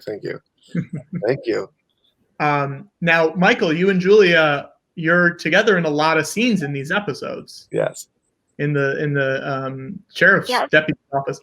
Michael, had you worked with John Goodman before? No, he's very intimidating. I wanted to hear about that. What you remember about him? He's very intimidating. So I remember. No, he's wonderful, and I've been a fan of his for years. Going back to his days in musical theater, which people don't know that he was in Big River, and I'm a lot shyer than people would think, and I basically only spoke to him in the scenes, but it worked great for our dynamic because he was playing this very intimidating sheriff. Yeah. It was fun. It was really fun. And that was his character too. Like he had to be intimidating on set, so he just stayed in character. Yeah. Yes, very true. Michael, did you audition for this, or did you know anybody beforehand, or what was your story? I'm embarrassed to say I don't remember. I have. You work a lot, Michael. It's okay. I don't want to say that, but I do have the great honor of being someplace in the Sorkin universe. So he apparently likes me because I do get Molly's Game. I remember was a straight offer, which is like it's really amazing for Aaron Sorkin to even know who you are. Yeah, and so I think I may have just been offered. 60. Now, Michael, to clarify, in general, are you offer only, or was that the unique occurrence? It's still a unique occurrence. Yeah. Okay. We like to ask people when they come on. We want to ask. We don't want to make any assumptions, but no, people want to know. I'm very blue collar in my career. I finally got the interview question I always wanted, which is they said, "How do you choose your projects?" And I said, "Are they hiring?" That's how I do them. Yes. Yes. Do they have my number? Do they have my number? Will they let me come to the set? In other words, if they're not hiring, you are not interested. I turn it right down. Yeah. I turn it right down. Straight no if they're not hiring people. I've got to have some standards, Yeah. If they're not hiring me, I'm definitely not. Now, it's interesting because we were talking to Tim Busfield before about how he has played many characters who became directors and he has been a director and an actor and played characters who are directors. By the time you showed up on Studio 60, many people would have already been familiar as having played one very iconic TV attorney, because you were was it Maurice Levy on The Wire, and this would have come like near the end of The Wire was done by this point, right? You were finished by that point. Yeah. When you're approaching a role like that, where you've already, you know that a lot of the viewers will see you playing an attorney, and they might. It's almost like seeing, you know, if Tom Selleck were to play like another Hawaiian detective, people might think, is this Magnum or is this something else? How do you approach a role like that in terms of differentiating? Because obviously this is a very different character. Yeah. I was tempted to just jokingly say, "Are they hiring?" But I think very few attorneys were as corrupt and just shamelessly unscrupulous as Maury Levy, and not only unscrupulous but really relished it. You know, so I do think that yes, I play lots of lawyers, and I've played, you know, an inept lawyer, an insecure lawyer, a boring lawyer. You know, I just like what people think lawyers look like. But the circumstances of each episode really do call for a different vibe. I mean, you know, the network lawyer in Nevada Day was definitely slicker and more polished and more diplomatic and more, you know, good at massaging situations, or so he thought. Right. Is there a kind of lawyer, if you could play any kind of lawyer, is there one on your list? Do you have a thing where it's like, well, I've never played a time traveling lawyer, or you know, a shape-shifting lawyer? I will tell you at this point, any role that's not a lawyer is always the top of the list. That's your preference. Yeah. I love that at this point I'm getting cast in lots of other parts that are not lawyers. Even though that's my bread and butter, I've got no complaints. But I don't think there's a whole lot that I need to explore. You're offering some very helpful guidelines as to how to hire you, Michael. Yes. Now, you know, if someone's looking to cast you, they know, okay, they have to offer you the role, they have to be interested in you. Yes. They have to allow me to audition. Right. Ideally, not offer a lawyer part. Have you ever played a singing lawyer? Because I know you've done musical theater. Have you unified those two threads? You've got me there. I have failed to do that. I have failed to play a singing lawyer. Would that excite you, or would that sort of feel like old hat? Would it be a sort of a breath of fresh air to be able to sing your closing arguments? You know what I just realized? I have played a singing lawyer. I did a very weird independent film that was like a rock musical, and I played a singing lawyer. Wow. That dream has been reached. He's done it all. He's done it all. He's done it all. I can't stump you. Julia, have you ever played a lawyer in anything? She left. This is what happened. I played the person being interrogated and got in trouble. I played things opposite lawyer. No, I don't think I've actually played a lawyer. Would you like to? Oh yes, I'd love to. That would just be like such a great challenge, and I do think I'm stepping away from, you know, that kind of comedy is always my thing, and I've been doing mostly comedy, but I guess there's comedic lawyers. I don't know, but I'd like to step into something that's a little bit more, you know. It would be great if you and Michael got hired on something. Mm-hmm. If you got hired on something, and then at the last minute, without telling anyone, you could switch. You could swap roles. I am for that. Julia could be the lawyer, and just don't budge on it. Just stick to your guns. Yeah. I do want to say, I do have a video from someone else who's in this episode, and it's Deputy Roger Boone himself, who is Goodman's deputy, Jay Paulson. Let me bring it up. And boom, boom, he was so good in this. Hi, it's Jay Paulson coming to you from New Zealand. I'm on day 3 of my 14-day quarantine, not allowed to leave the hotel.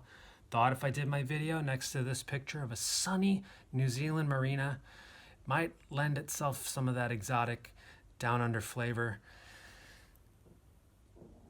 Anywho, I played the deputy in Pahrump when the gang gets sort of waylaid for I think having a doobie on them or something, and I've got tons of fun stories. I loved being a part of the show. Fun fact, that was my real mustache. That was not movie magic. That was all me, and I'm proud of that. Also, I remember the script supervisor on that show had her own script supervisor. I mean, if you missed a comma, boom, she was on you, you know, right like that. That's how much the words meant. And I also fondly remember confirming with Sarah in the makeup trailer that although we are both proud Paulsons, we are not related. Anyway, thanks so much for doing this. Thanks for letting me be a part of it. And I wish you all the best. Oh, it's wonderful. He was so great in that episode. And he really held I his can't own. believe that was his real mustache. Well, this is why we do these interviews, so we can learn things like that.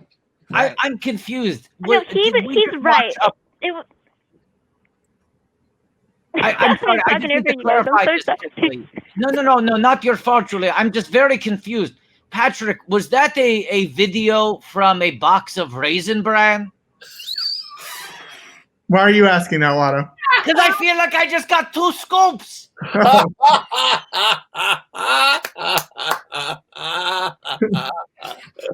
That's so good. Thank you, Watto.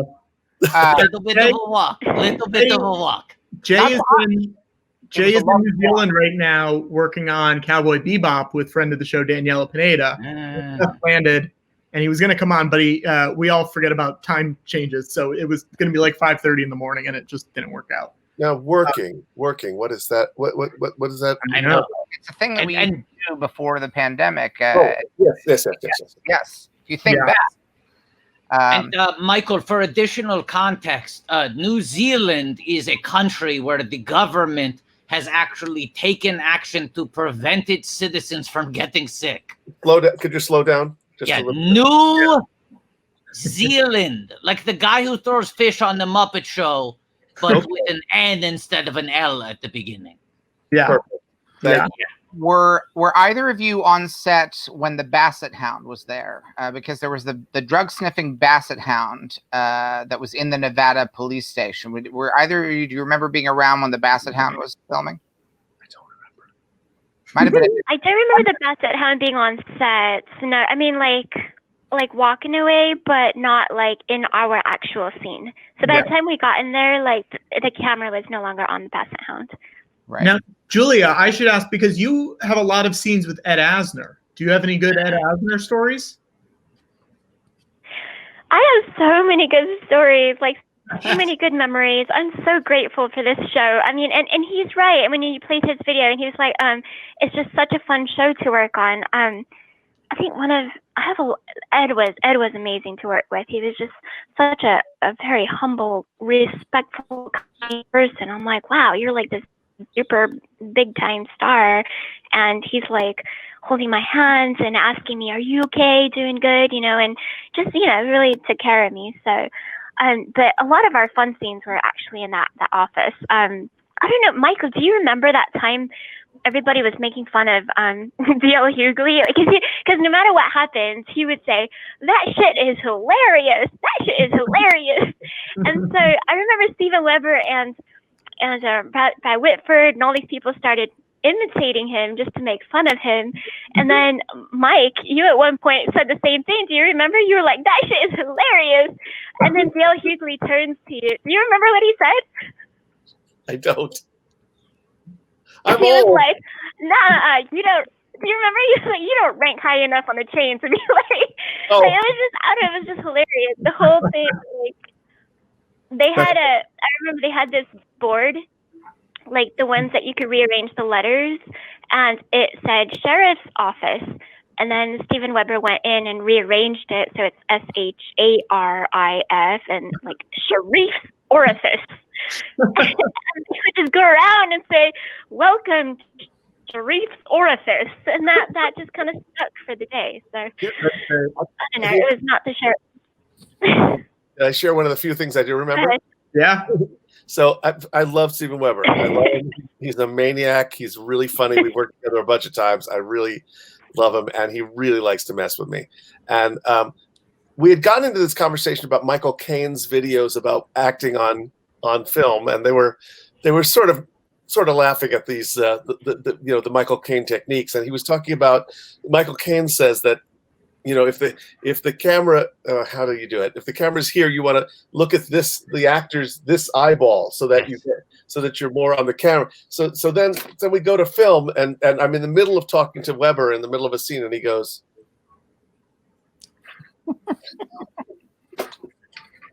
Weber starts spoofing the Caine? He does the Michael Caine thing to me in the middle of a take, just to try to make me laugh. Oh, do you break easily, Michael? Are you someone who will break easily in a scene? Yeah, I'm a mess. Yeah. I break easily. I'm weak. I'm weak.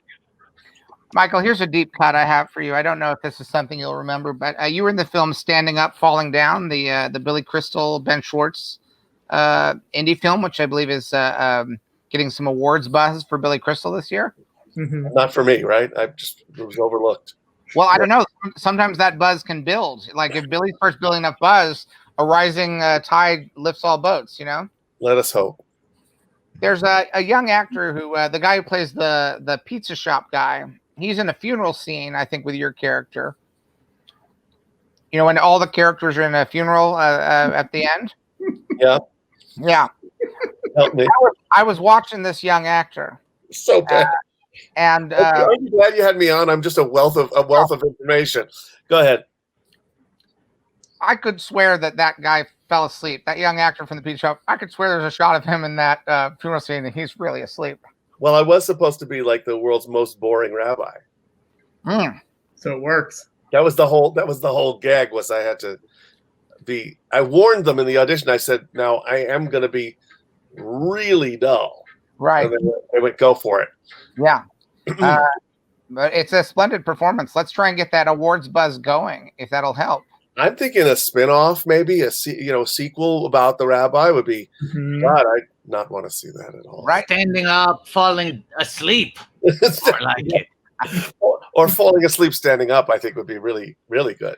Yeah. Sitting down, falling asleep. I mean, yes, we're all in the same boat here. There's somewhere in this area, right? I think we should copyright it right now. We're in the right zip code, though. Of course. Yes.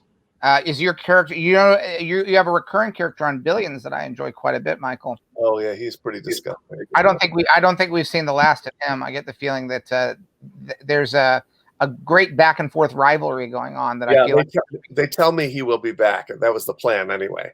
Oh, I'm so glad. I can't wait for that show to come back. I have to say, I mean, I'm nothing like these characters I play. I'm like I'm gentlemanly, nice guy, and I love that my career is mostly playing horrible, sleazy, terrible, mean, evil people. It's wonderful. Is it cathartic? Do you feel like you're able to vent your darkest impulses into these characters? And yeah, absolutely, and it always feels like I'm getting away with something because friends who watch me on The Wire, they're like. Right. What is that? Yeah. And I love that people who don't know me who watch The Wire just think I'm just a terrible, dark. I mean, I love it. Right. But in real life, you get intimidated by Fred Flintstone. Yeah, I really do, and also by John Goodman. Yeah, that's right. Yeah. Julia, can you? Your character plays. Is it the cello or the viola? Viola. I think it's one of those. The viola. The viola, yes. Can you play the viola in real life, Julia? When I wanted to play the violin when I was little, but my parents were like, "Oh, you're a female. You shouldn't be doing that because it's going to give you like a triple chin or something. So why don't you just with piano?" So Okay. I play the piano. That's good. That's good. My brother ended up playing strings. Julia, have you studied improvisational comedy in real life? Yes, I have UCB and other places. Wow. Who were what teachers did you have? Who were your teachers? Watto and I took a couple of UCB classes. Oh my goodness, I don't remember their names. Yeah. Mike Pointer was one of my. Oh shoot! What an ungrateful student I am. Zap Zop as a warm up. Yeah. That's so funny. I'm watching. What are you watching, Patrick? You watching Studio 60? Show. I get engrossed in this show. Sometimes it's honestly hard not to. Now, Michael, did you watch the run of the show, or you work so often that I find it must be hard for you to keep up with all the different shows that you work on? Do you find that when you're on a show, does it make you want to watch the show, or is that hard to keep up with? Well, it's also like we don't like watching ourselves that much, you know. But yes, no, there are certain shows that I don't want to name them because I'm embarrassed. There's certain shows that I just haven't even cracked open once that I've been on several times, and just because honestly, there's too much good television now. There's too many good things to watch. It's really difficult because it used to be you could keep up, but now even people whose only job is to be a professional TV critic cannot watch all the shows. Right. I mean, Drag Race alone, that I have to stay on top of that. Mm-hmm. So, yeah. You follow to like spin-offs and All Stars. Wait, I got two questions at once. George's question was better. George, double down. Would you like to be a judge on All Stars on Drag Race? Yeah, I'd love that. I think that'd be fun. Let's put it out there that you're available and interested in being. You know anybody? I don't have any direct connections, but I'll see what I can do. I probably know a guy who knows a guy. You know. I don't think I'm fabulous enough for that show, but that. Michael, you are fabulous. Michael, you don't think you're fabulous, Michael? Well, you know what I mean. Like I know what you mean. Do you know what we mean? No. You know what we mean.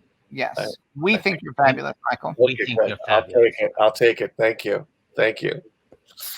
Let's make it happen. If I have some connections, but if anybody in the comments has some connections, that would be a great outcome of this day. In addition to raising money for Broadway Cares, is if we could get you on that judges panel. I think we've established I'll take any job. You know, I mean, all they have to do is hire you. Hiring. Yeah. If they are hiring. Yeah.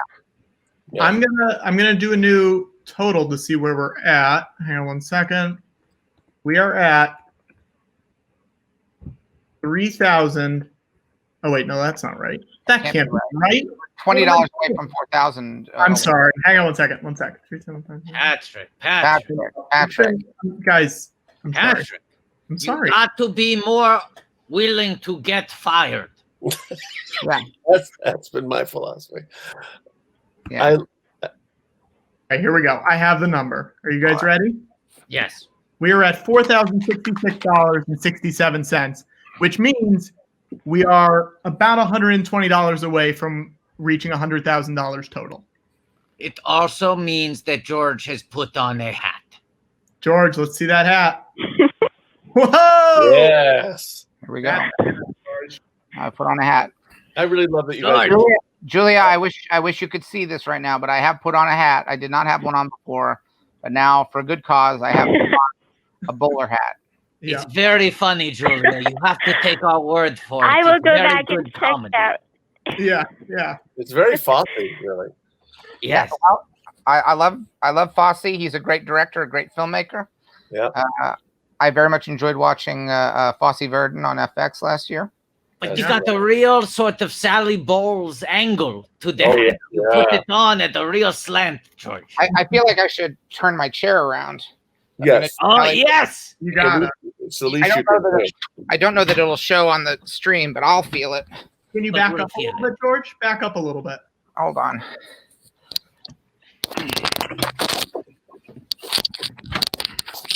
Can you see it yet? There we go. All right. There we go. Yeah. That's good. Yeah. Now, George, how long do you have to sit like that? What is the stretch goal to get you to stop sitting like that? Let's give it another grand. I'll do it when Watto puts his hat on. I'll take this hat off and go back to. Okay, so we'll say $5,000. Yeah, I'll do it at the 5.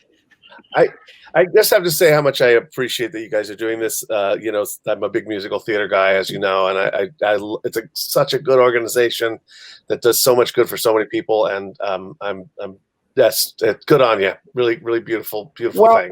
I appreciate that, Michael, and thank you for coming on here. But you know, we're all in this situation this year where we're all kind of trapped and isolated and trying to stay safe. And at a certain point, you just have to ask the question, what good is sitting alone in your room? Come hear the music play. Yes. Life is a cabaret, old chum. come to the cabaret.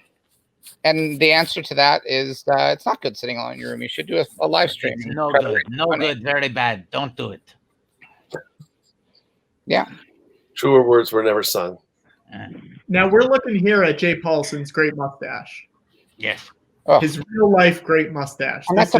And it blows my mind that that's practical and not CGI. I would have sworn that was a completely digital mustache because it looks so good. Yeah. So good. The cookie duster on this guy. Oh. Julia, a question that we've been asking everybody who comes on is, it's 2020 now.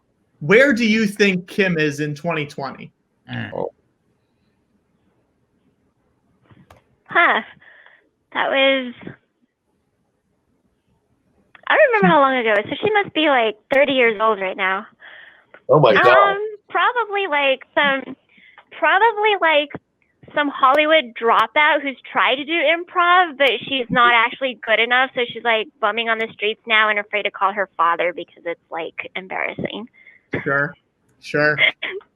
I mean, if it's any consolation, the people who are good at improv right now are also bumming on the streets because every improv theater has closed now. Yeah, it's really leveled. It's really leveled the playing field, improv wise. Yeah.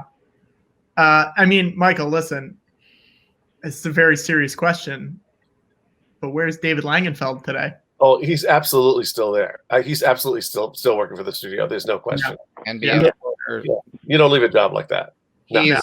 He is ride or die with NBS, right? Yeah.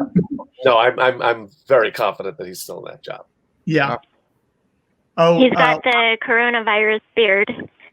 Yes. He's got the big beard. Yeah. Watto, we got some fan art from Eric McKenzie. This is from Watto's Angels. This is Watto's Angels featuring Hayley and Vanessa and Sarah from the last episode. And Watto as himself. And Watto as himself. And Bosley. It's a dual role. Yes. That's from Eric McKenzie. That's great. Wonderful. Now, something else we're doing. Julia, since you're on the phone, you can't really do this, but we can pretend like you are. We've been having everyone wave to the camera, and we're going to put during the credits, it's going to be like the SNL or Studio 60 credits with everyone waving. So, Julia, wherever you are right now, I want you to wave. Okay. I have a super big grin on my face, and my cheeks are super sore from smiling the past 20, 30 minutes. And my eyes are really big, and I'm doing a jumping rainbow wave, like super big. I'm actually doing it. So it's actually working really well because your photograph, your avatar, when you speak, these sort of rings of light glow around it. So it kind of serves the purpose of waving. It works. Now, all right. Now, Michael, we're going to ask you. I'm going to take my glasses off. Oh, great. Perfect. Oh, it's so good. Watto, do you want to give him some direction? Yeah, I mean, Michael, just because. Yeah, no. Great option. We have that now. Great option. Michael, I feel like because we've talked so much about your experience on Broadway, you know, you come with that background, that perspective. I'd love to see you give us a real sort of Broadway bow, you know, just so we have a little variation with all the other good nights. Yes, so a seated sort of Broadway curtain call, but for a very dramatic play. I want this to be, so this is not celebratory. This is, you want the audience to stay in the feeling of a show that just ended with a bombshell, okay? Yeah, I need a moment. Yeah, get into it. Find it. Wherever it is, find it. Think the Sorkin version of Mockingbird, if you need an example. Okay, ready? Yes.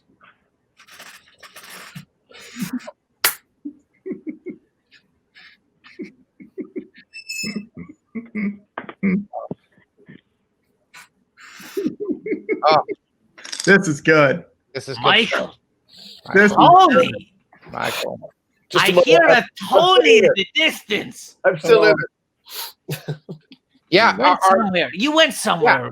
Real specific there. Yeah.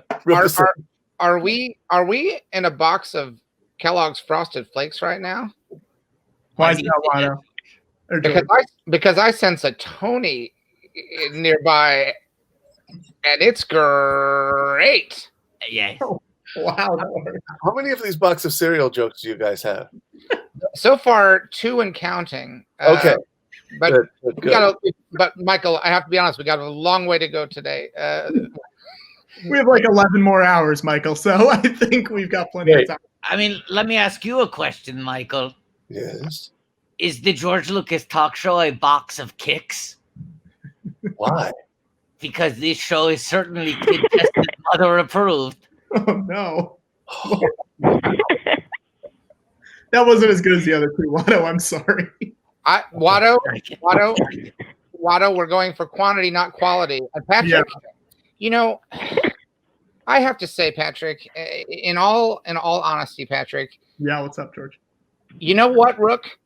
When you start making a contribution to this show, you can talk to Watto any way you want. But you had 2 lines today, and you stepped on one of them. So until you either accept Jesus Christ as your personal savior or make somebody laugh, why don't you talk to somebody else? Rook! Not my words. Those are the words of Harriet Hayes. Yeah, that's a good line. I don't know if you recognize. I modified it, and then I just stopped modifying it entirely. Oh, boy. Michael, Julia, thank you guys so much for coming on. It was a pleasure. It was guys really were great. Michael, so nice to meet you. Yeah, thank you so much. Julia, it was a pleasure. Nice to sort of see you again, Julia. Yeah, oh my gosh, I am like so happy to talk to you too, Michael. Like I don't even know what you look like anymore. You're very handsome. But we have to stay in touch. Very handsome. Very handsome. He looks great, Thank you, Julia. He's everyone. never looked better. All right. Thank you, guys. Bye. And now we are 3 again. Well, now we are 3, but we're about to be more than 3. Are we about to be more than 3, Patrick? We're about to be more because I have some more guests that I'm going to bring in. Is that okay? That's fine, Patrick. It's more than fine, Patrick. Now, George. Yeah. George looks so saucy. I feel George, a little saucy. George, we have 2. George,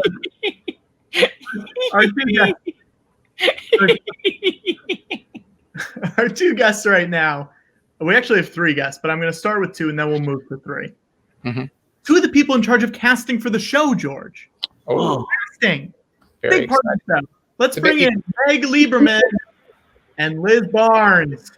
Hello, Meg and Liz. Hello. Hello. How are you guys? Very nice of you to join us today. Liz, I believe you were lurking in the comments. You were contributing in the comments before. I was, yeah. I'm a lurker.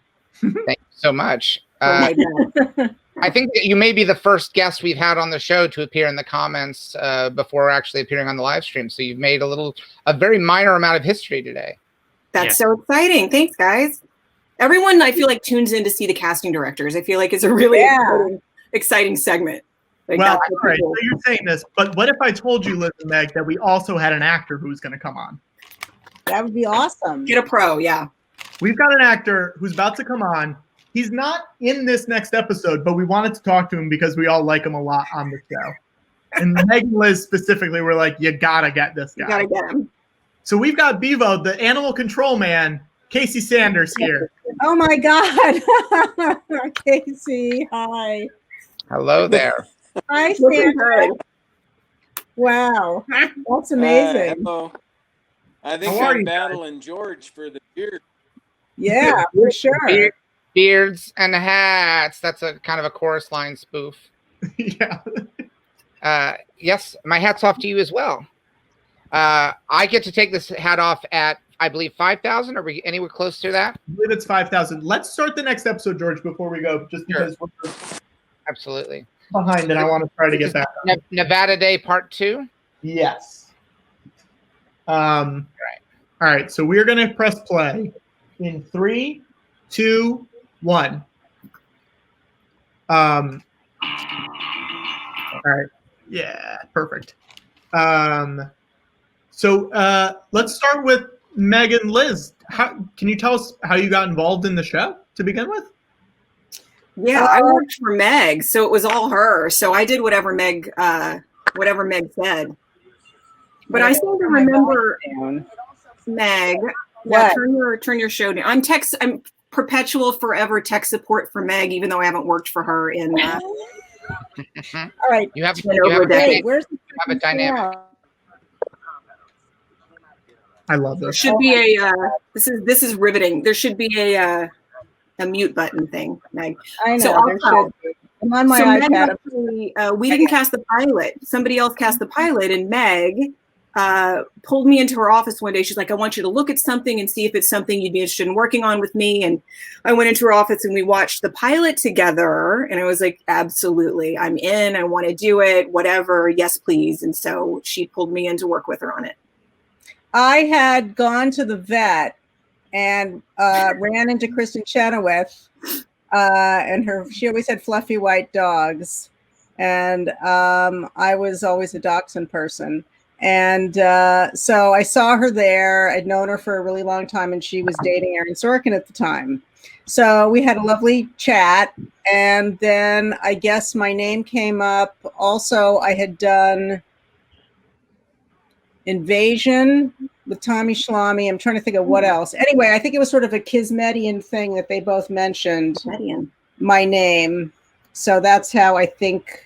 And when I met with Aaron, he mentioned that Kristen had also recommended me. Normally, I don't get jobs from actors, but it was it's usually the other way around. But it was nice. Yeah. So that's how we got it. And now, time they repay the favor, right? These actors just mooching off of you, letting you hand them all the jobs. Why don't they throw you a job? They don't give back. Most of them don't give back. No, they just take. Now, Casey, had you worked with Meg and Liz before? Oh no, did we lose Casey? Uh-oh. Meg, you can answer that. Yeah, Meg, you can. Yeah, Casey, I hired a lot. He was a series regular on Grace Under Fire, which is one of the shows we did, and I've known him for years, and I really wanted him to. He was, I hope he can hear, that he was, Aaron once said that the Beaver was his favorite character in the season. So that's why when I saw the list of who was going to be on the show, I thought, oh, Casey has to be on this. Yeah. And I thought maybe he could double for John Goodman today. That's good casting, Meg. Excellent casting. Good. He's our backup for John Goodman. Yeah, stand in. Casey, are you back? Can you hear us, Casey? I'm having a terrible audio situation. I don't know if you can hear me, but I'm hearing like one every 5 words. Oh no. Maybe if you refresh the page, I don't know how to tell them that. I just realized an episode is playing over here and I'm ignoring it. It's fantastic. Yeah, well, I just figured out where my sound was on my iPad, so I can tune back in together. Patrick, maybe if you can say something to Casey where every 5th word it spells out the message, maybe. If you I put it in the private chat, so hopefully he'll be able to see. All right. Well, I'll talk about him while he's can't hear us also. I had been at a rap party back when I used to go places and do things, and so that Casey was in, and he was like running the dance floor. He was like the only guy out there making it happen on the dance floor. So that was about a week before this episode, before we were casting this episode. So Meg mentioned him, and I was like, I think that's the guy that was dancing up a storm at this party, and sure enough, and he was fantastic. So I mean, he's really funny in the 2 episodes that he's in a little bit. Let's see if he can hear us now, Casey. Casey. Okay. I'm attempting to be back. You're doing a great job. Okay. Casey, did you hear me say that you were Aaron Sorkin's favorite character in the show? Oh. Did you know that? No. Did I tell that to you one other time? Meg, I'm going to go ahead and call that one. I don't think I really feel like Aaron preferred the ladies on the show. Like, well, in general, like, so. I don't know what you're talking about, Liz. Liz, it's interesting you mentioned that. I feel like I've been getting that sense from the anecdotes we've been hearing from guests on the show. Yeah. Well, I will say that Aaron was very selective on what auditions he would come in the room for. He was very particular. He was Another there pattern I have begun to recognize. He was there Bevos, yeah.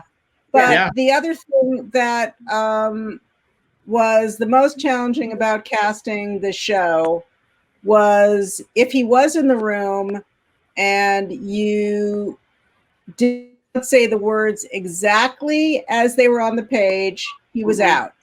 He was absolutely gone.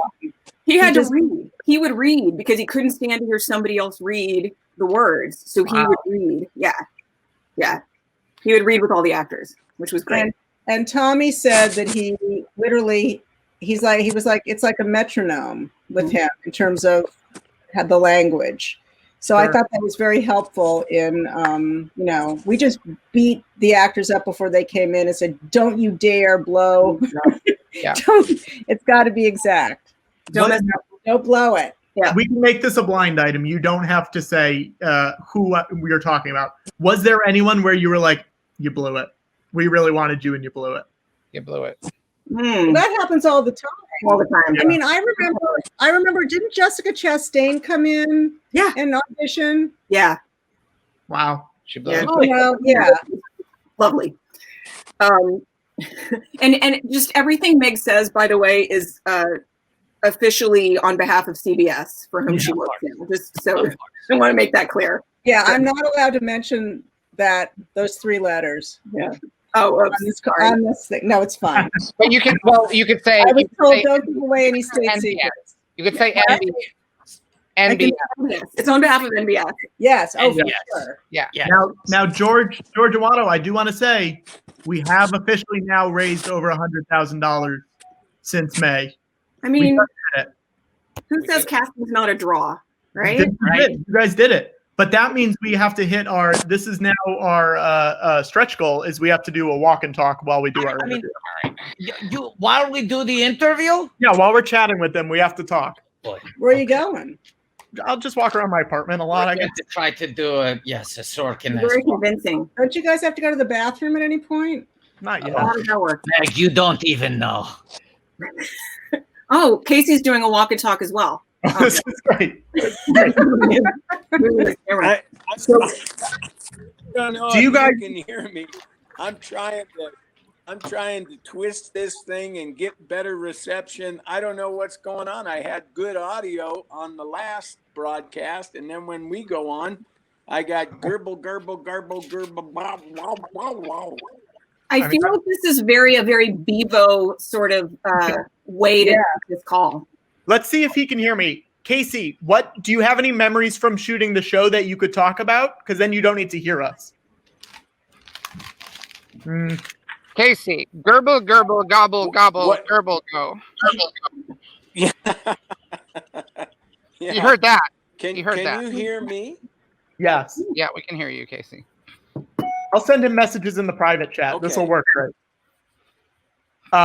Okay. For me, it was a great thrill to do that show, and it was very strange in that if you know Aaron Sorkin's writing, there is a pattern.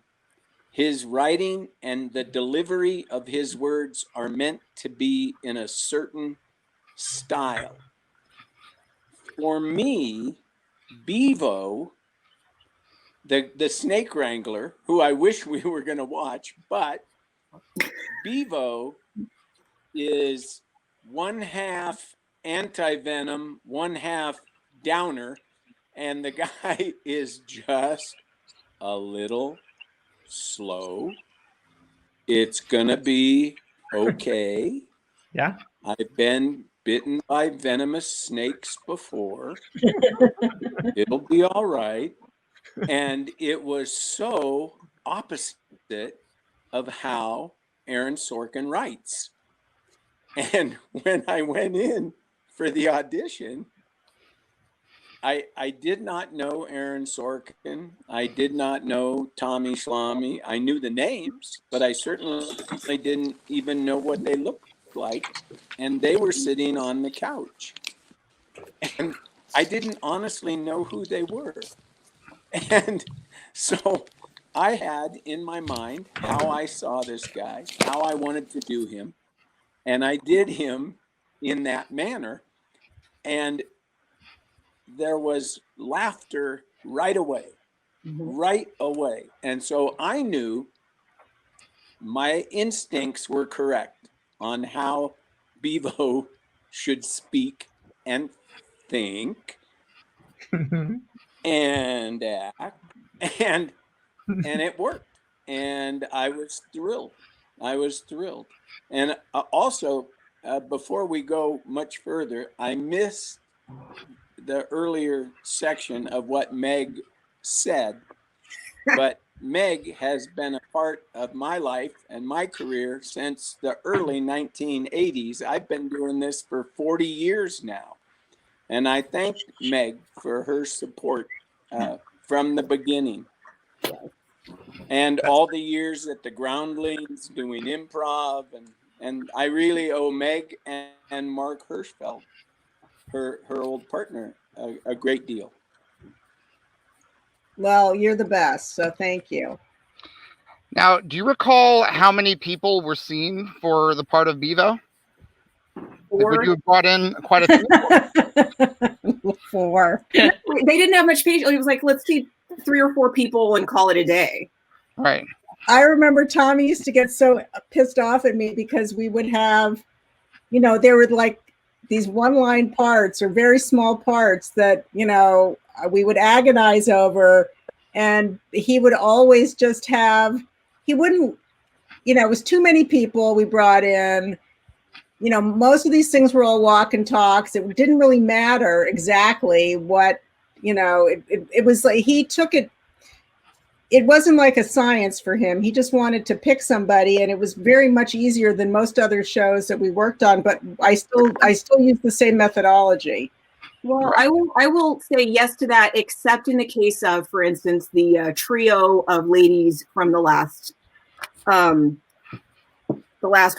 Like, I remember seeing probably about 50 people ultimately, because it was like, lovely, let's see more. So, you know, it had to be just like the perfect combination of these 3 girls. Like, it was the stakes were very high on that one, if I remember. I'm sorry, it's weird. I can't figure out why he cared more about that casting than others. It was just specific. It's specific. So I feel it was text based mostly. Yeah. So even if it was a small part, your preference was to treat these as if they were with the same amount of diligence as you would do for a main part. Well, like the way you cast, George, I feel like, you know, there are no small parts. Right. Skywalker Ranch is more wooded than I thought. Well, yeah.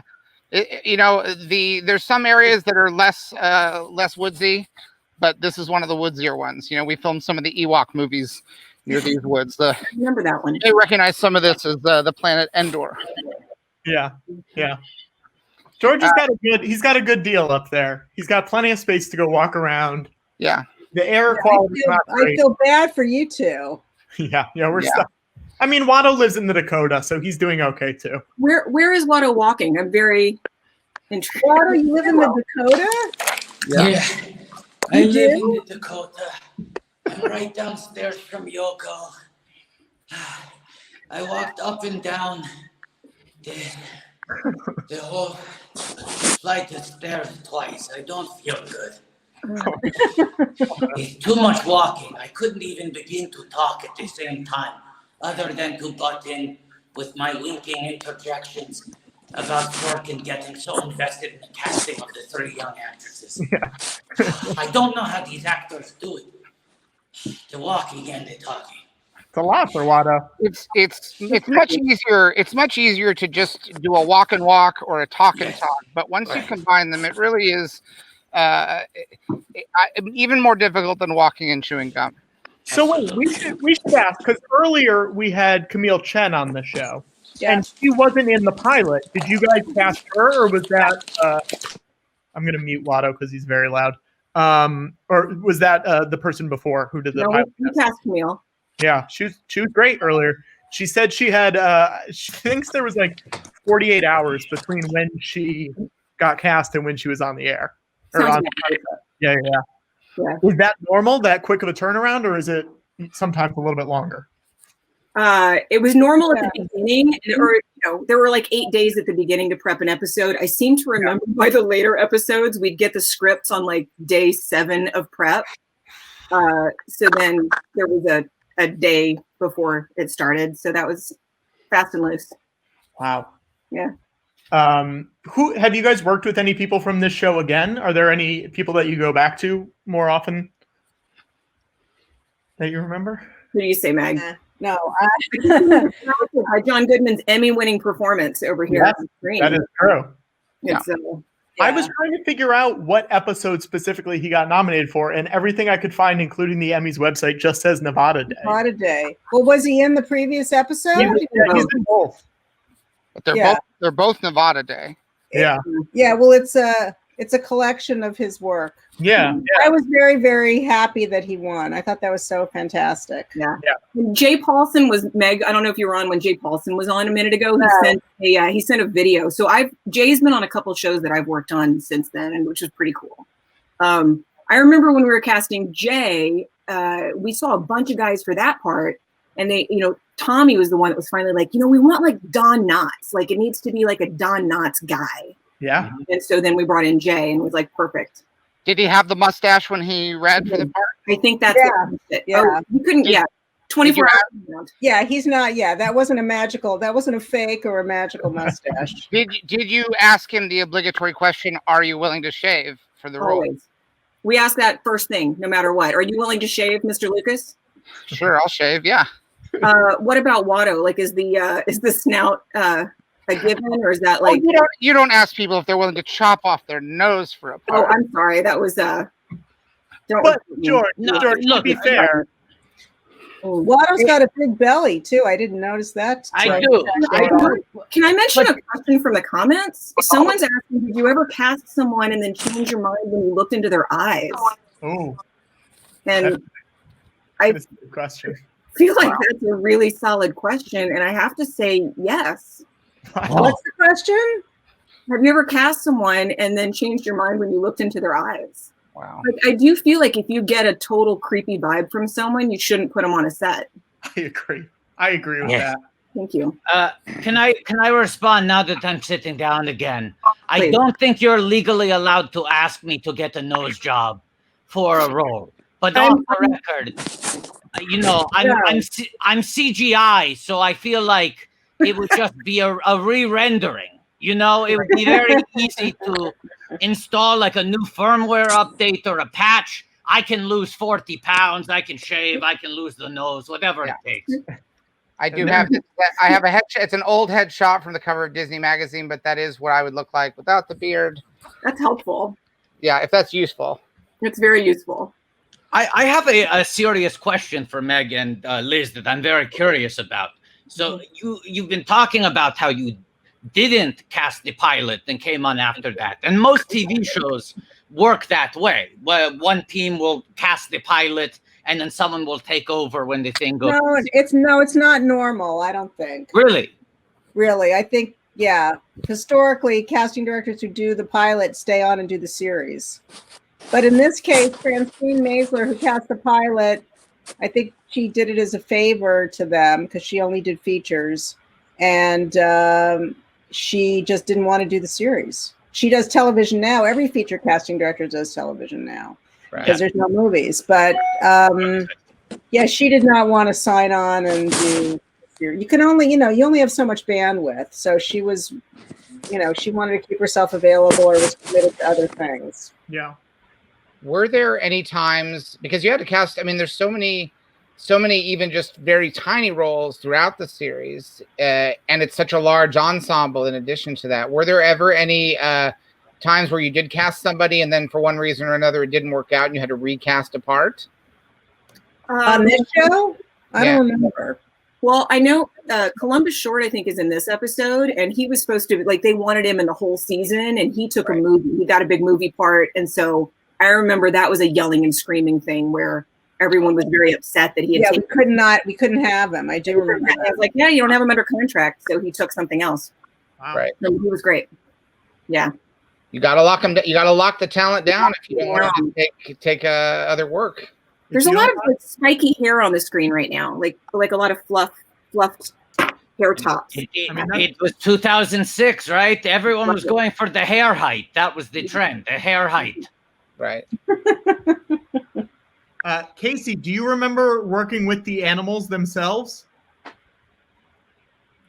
don't know if you can hear me or not. I'll ask him in the private chat. I'm sorry, did you do? I'll ask you in the private chat. Yeah. I do like the sensation that sometimes he's either giving it a lot of thought or that you've deeply offended him, Patrick. Right. It's in the private chat. We'll see if he finds it. He's gonna find it. We'll see. We'll see. Once every, He can type. Does he know he can type? Yes, yes, I do. Nino's not a typer. I wish. I'm asking him how were the animals. Are you hearing me? We hear you perfectly. Yeah. Oh damn! I wish I heard you perfectly. Okay. Well, working with the animals, there was a scene.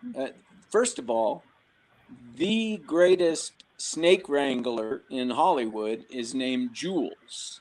And Jules is the guy that you go to in any film when you need snakes. Oh, why do you have to be? He had. Why? He had a black mamba that is an extremely poisonous, venomous, nasty snake for the scene. And I'm telling you, I wanted no part of that snake.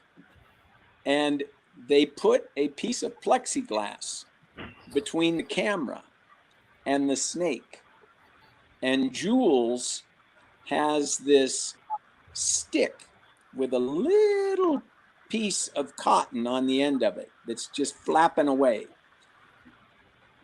And that snake scared the hell out of everybody because it went from this curled up little position to a dead strike at the camera. Oh my God. And hit the plexiglass. And everybody, including especially the operator who had his eye in the lens, in the eyepiece, and he's all he sees is this. And oh my God, that was a moment I will never forget.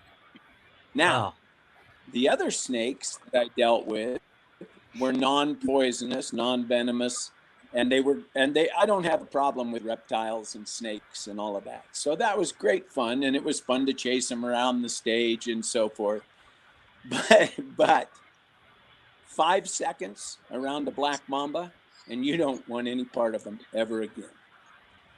That's wild. That is crazy. But my character, the character of Bevo, when I spoke with Jules, who does this for a living and handles all these venomous snakes and so forth, it was great to build Bevo from listening to a professional who does this for a living and have Jules look at me and say, and Jules, I believe, is South African, possibly Australian, but I believe South African. He has a little accent.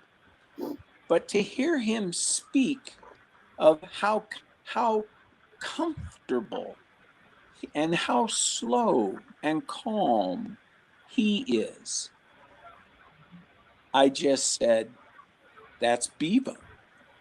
That's Bevo. It's like, have I been bitten by venomous snakes? Countless times. Am I still here? Yeah. Sort of.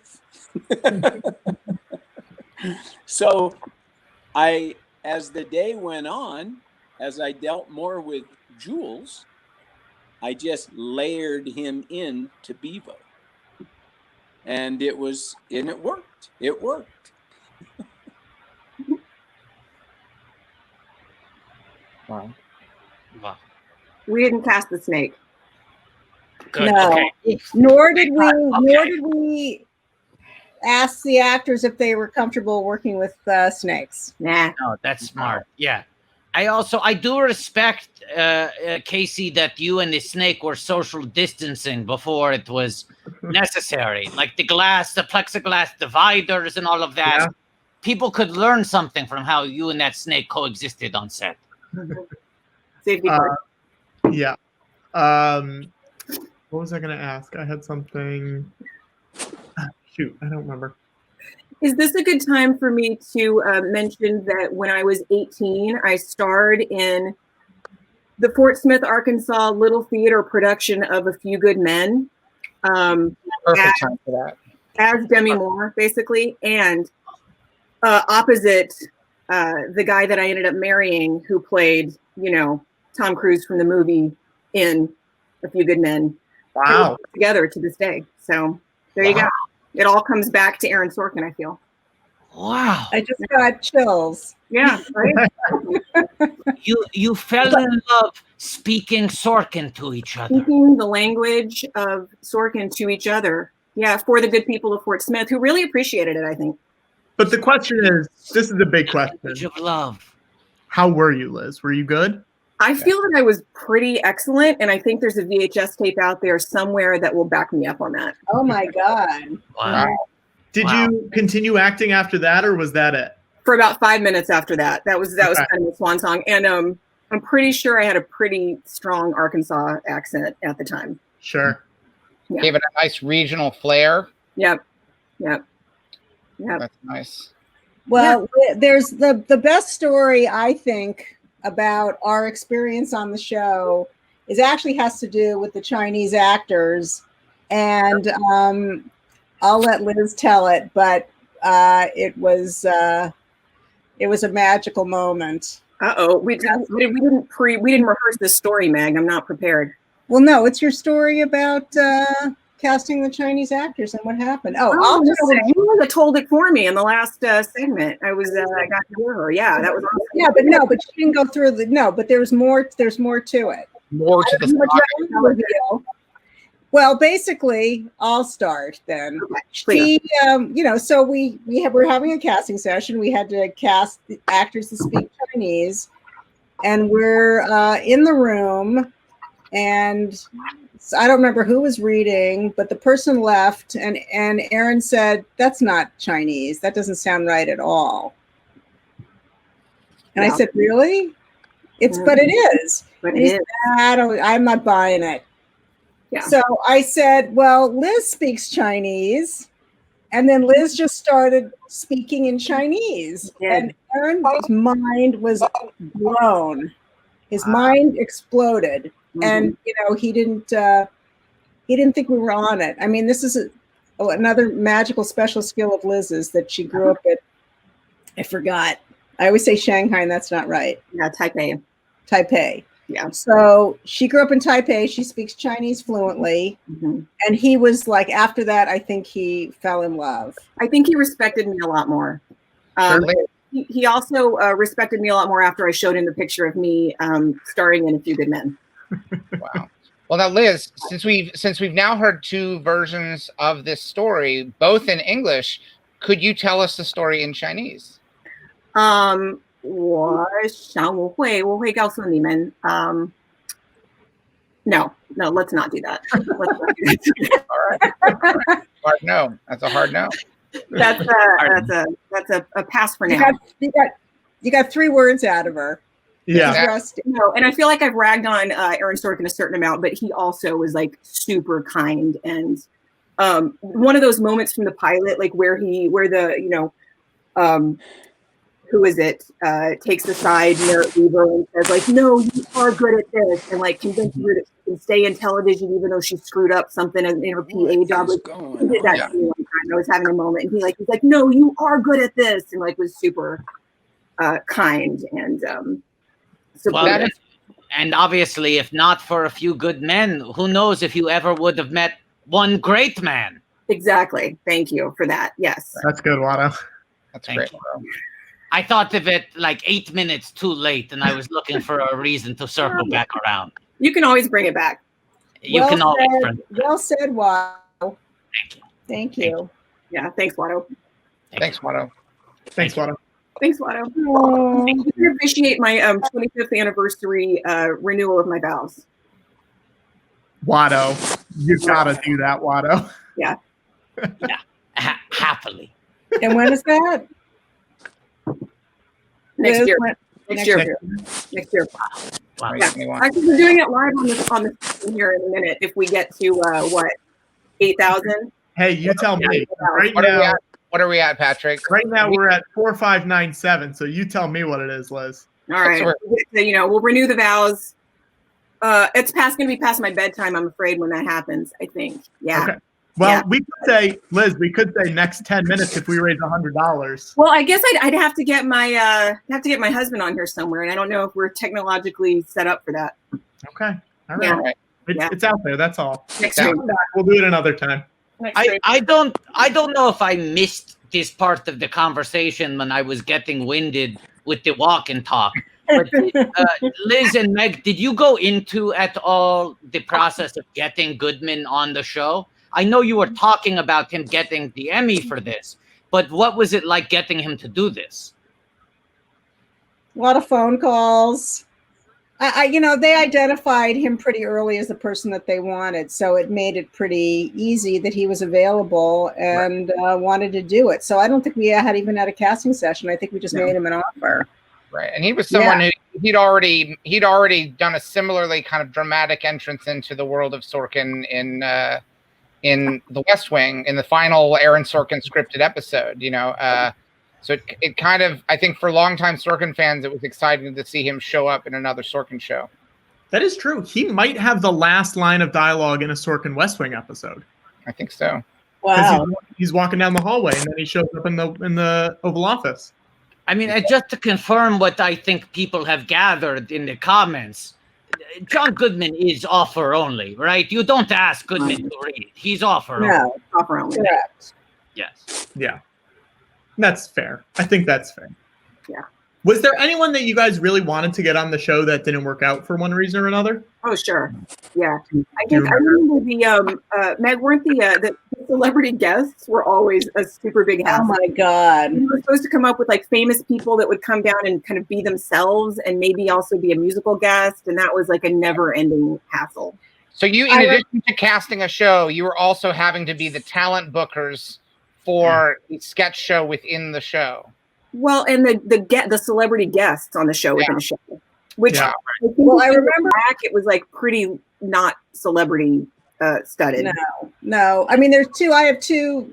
So like we got Sting, and I remember being super excited about getting Sting, and then, as my husband says, Sting pulled out his lute, and everyone fell asleep.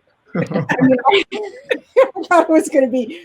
It was like not, it was Did you ask Sting, are you willing to put down your lute? That's what they wanted, or that's what he was willing to play, and everyone was cool about it. It wasn't like we selected what they were going to have him perform, but it was not the Sting that I thought we were getting. We got the lute. Right. You should have said, we'll offer extra loot for no loot. Exactly. You bump up his fee if he drops the loot. George, I wanted to show you this. Goop Goop animated this picture he made of you, or they made of you. Wow. I don't know what Goop Goop is. It's good. It's pretty good. Very good. It's very good. I just wanted to show that. My biggest triumph, I think, on the casting front was getting Eli Wallach, though. Yeah. Oh yeah. So that was like thrilling for me. And he flew out here by himself, and it was, that was to me the coolest thing. Meg, would you like to hear the Eli Wallach story that Diana Maria Riva told us this morning? Yes. Watto, why don't you tell it? It feels appropriate coming from you. Watto feels like the best messenger for this particular story. Hang on, I'm going to make Watto big screen. There we go. we asked Diana Maria Riva what she talked about with Eli Wallach while they were on set together.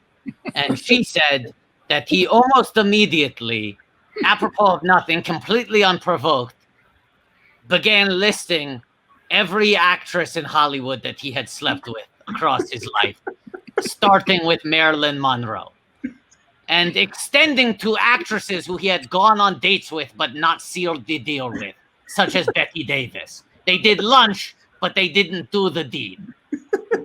So apparently, she knows Eli Wallach's entire sexual history. And I want to say, she DM'd, once she left, she DM'd a photo to us. And I want to bring it up because it's the photo of him telling her the story. No. That's them talking. Oh. She's on one of my shows right now. She's on Dead to Me. Thank you to Getty Images for the loan of that. That image. is so great. I want the details on that. But he was married to Ann Jackson forever. Yes. But I guess before and after he was busy. Right. That's what it sounded like. Like she was asking him about Ann Jackson, and he said, she told me you have to tell me every actress you've ever slept with. And that was his answer to how's Ann Jackson. That's so funny. Yeah. I love that. Yeah. An answer that apparently lasted for hours. Did you guys spend a lot of time on set, or was it off-site? Was a lot of your stuff off-site? We went a couple times. Yeah. Yeah, not a ton. Not a Do you ton. like And going now to that we can't go, well, now, yeah, I do. But now that we can't go, I kind of miss it. Yeah. Yeah. I mean, it's good to go if you have something to do there. I mean, if you're just sort of hanging out, and if you have to go there specifically to watch something, it has more meaning, especially now that I'm a studio executive.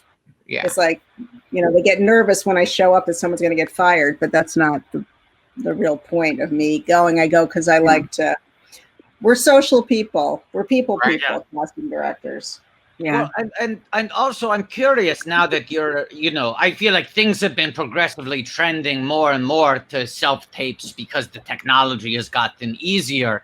But the big part of casting is not just, is the person capable of giving the performance, but the two of you people in your position are also sort of screening, is this someone we want to let into this work environment? And now that you're in a situation where you obviously can't do in-person reads in the same way, do you find it more difficult? Like, do you have to rely more on, I've hired this person before, I know they're dependable, because I feel like a lot of auditions is getting that read on someone in the room, right? Meg, I'll let you take that. I don't know. I feel like we do Zoom a lot, or just hire people like over 35 that we've known for a long time. Right. Mm-hmm. I mean, you hope if someone's in SAG and someone's in SAG and they have representation and they're not, there's a buffer there between us and the talent. So, I think we try to be always open to new people, but, it's, the other thing is if someone is difficult you try to let, if someone wants someone and you think they don't have a good reputation, or heard something about them. But I think for the most part, we just take people at, at face value, that if they come in an audition and deliver, that they'll be able to deliver on set. Yeah, and maybe like a quick Google search just to see if they have anything like super creepy on their socials. Yeah. Right. Hey, George, Watto. Yeah. I was wearing another shirt earlier, but then I'm watching this episode, and Danny had a really good episode. I feel like he got a lot done. And I was wearing a Matt shirt earlier, but now I feel like I have to get changed into my vote for Danny Tripp shirt. Yes, please. I was wearing a vote for Matt, but we're changing. Patrick, he's talking about civil rights right now in the show. Matt was so good in this show. Oh, and, he's great. and yeah, he was great. And I gave Sarah Paulson her very first job. I didn't know that. And she was 17 in Invasion. Yeah. Whoa. Oh, wow. No, it was not Invasion. No, not Invasion, because that was close to this time. What was it? Was the other Sean Cassidy show. Oh, yeah, before my time. Yeah, I'll think of it. All right. Good trivia. American Gothic. Yes. She was 17. Yeah, they're having like a real intense moment on the screen right now. They're like fighting, but also they might kiss. Right. That's a lot of Harriet and Matt scenes. Yeah. Are they going to will they or will not they? Yeah. So we all want to see on screen. And in watching this, it's clearly Kristen Chenoweth. It's clearly a character. But I have, it's been so long since I've watched this show. I'm good. I can't hear a damn thing. Classic Devo. Okay. Oh, there's Carlos Jacob. Hey guys. Saying hi. Yeah. Guys, I have an update. We figured it out. What is it? Oh, we did it. Nice. Now let's get all the stuff that we wanted to say to Casey out. Yeah, get it all out. Casey, thank you so much for coming on. I'm sorry you couldn't hear anything. I'm so sorry. I guess you could hear what I said. Yes. Before. But and you can see me. Yes. But gosh, I'm just battling here. I'm hearing like 1 out of every 5 words and so forth. And I'm sorry. That's okay. You're doing great, and we're happy you were here. The episode just finished, but so that's great. I did watch that episode yesterday. Oh, good. Because I wanted to be aware of what we were going to speak of, because with my lack of technical knowledge at times, I wasn't sure I'd be able to pull up another browser window and all of that. However, the one thing I wanted to say after watching that episode was what a loaded cast. Yeah. You look at the talent from top to bottom, and I'm watching that episode, and there's Simon. Helberg, yeah. And Simon was my son-in-law on The Big Bang Theory. I played Mr. Rostenkowski, the dead dad. And Simon, it was so fun to see him on that, because quite honestly, I have no memory of him being on. Right. That's just a part of being an old running back and too many head hits, probably. It was great, and everybody from top to bottom. You look at the younger faces, you look at the more experienced performers. It was loaded, loaded, and my hat is off, even though I have few hair. My hat is off to those casting folks. Way to pull out. Casting is a very interesting business, and these ladies can tell you, and Meg knows. There's when she reads something or she knows something is coming up, she knows in her back pocket, this person, that person, this person. In her mind, she's got go-tos. And what a great job of loading up that cast, and the guest cast as well as the regulars. Yeah. I mean, it makes as a viewer watching. There's I think it was David Morris's mother. I did 16 blocks with Bruce and David Morris and so forth. And I believe it was his mother who, after the movie was done, looked at Dick Donner and said, "No stinkers." Yeah.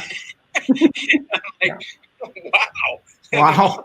The mom's a critic on the cast. That's a good. No, I want to say, George, Casey, something we've been doing is having everybody that comes on, we're going to edit everyone waving during the end credits like it's SNL or like it's the end of Studio 60. Can you do that for me? Doing the good nights. Yeah. Good night from Big Bear, California, where we are covered with smoke from the idiots who started the gender reveal fire. Yes. Oh my Here we go. Oh. All right. Now, Liz, it's going to be your turn. All right. This is good. All right, Meg. This is great. Guys, thank you so much for coming on. We really appreciate Thank it. you. See you. All right. Bye. See you, Casey. Thank you. Now, guys, we're going to start episode 9, and I'm going to bring in 2 guests who are going to watch it with us. Where are we on the donations? Can I take the hat off yet? Yeah, well, let's talk about donations in 1 second, just because I want to. It hurts to sit on the chair backwards. I know. Can I just say one thing before we bring the next guest in? Sure, one. I feel like I have hit a state of delirium. Great. That's great. That's what we need. Let's do this. All right. Our first guest that I'm going to bring in directed this episode. What? Has directed so many things. Has a wild IMDb page. Let's welcome John Fortenberry to the stream. John Fortenberry! Hello, George. Hello, Watto. Hello, John. Oh, John. How are you? Oh. You must be exhausted from this marathon. No, I'm exhausted because I slept 90 minutes last night. It's poor time management on Watto's part. But watching Studio 60 is a breeze. Yeah. All right. So our second guest I'm gonna bring on too. You've seen him in a bunch of episodes. I think it's around 8 episodes, I want to say so far. Please welcome. He played Ron Oswald on the show. Carlos Chakot's here. Carlos! Hello. Hello. Hello, Carlos. Hello, everybody. Hi, guys. Thank you for coming on. Thank you. Yeah, let's get the episode up and we'll all press play together and we can watch it. All right, you guys let me know when you're good to go and then we will go. All right. Yeah, good. All right. Here we go. We'll press play in 1, 2, 3. So let's start. Carlos, how did you get involved in the show? Because you come on pretty early. Yeah, I was just it was just an audition. Yeah. And I'd worked with Tommy Schlamme before. So he was, I guess, familiar with me. Also, you know, I grew up in New York and my dad had a restaurant there. And Tommy, when he was a young buck, he and Brent Spiner, who played Data in Star Trek, they were pals. They like ran together. There were these young bucks around town. And they used to go to my dad's restaurant. And so I feel like he always had this soft spot for me because of my father's hard work. And then he also figured Ron doesn't talk that much. He could probably handle it. That's great. What was the restaurant? It was called El Parador. It was on. It still exists. It's on 34th between 1st and 2nd. And, my dad sold it years ago, but it's still the same. Fantastic. Now, John, did you know anybody coming in, or was this what was your background with this? I knew Tommy, actually, oddly enough, and I'd been to that restaurant with Tommy, I may say. Oh. I had been Tommy's editor for a long time. And then I started directing, and we'd been sort of, he'd been bringing me along to different projects for a while. So I didn't make it to West Wing, but when Studio 60 started, he brought me in for that. So yeah, he was my connection. And John, you have a long history with this kind of world, though, because you worked for Broadway Video. You did a bunch of stuff. I did. You directed an SNL movie. Yes, I did. I did. No, I sort of started there. I started at Broadway Video as an editor, but Broadway Video was owned by Lorne Michaels, you know? Yeah. He basically started it because to do the editing work for the syndication of SNL when he sold it to syndication. And he had to cut all the shows down. So instead of paying a post facility, he started one. And I started as an editor there. So yeah, I've been working I worked for Lorne for a long time, and around the show, I cut pieces that were roll-ins. So yeah, I was you worked studio Kids in the world. Hall. You worked on Kids in the Hall, right? Which was also Lorne. Yes. I did. And then hooked up with Mark McKinney back on Studio 60. Yeah. There you go, 6 degrees. Yeah, Kids in the Hall was an interesting ride. I mean, when they first came to New York, they could not get a crowd. As a matter of fact, there was one night at Caroline's at the Pier, 2 people showed up for their show. And I had to go back and say, what do you guys want to do? You want to do a show for 2 people or what? We didn't. But look at it now. They got very successful.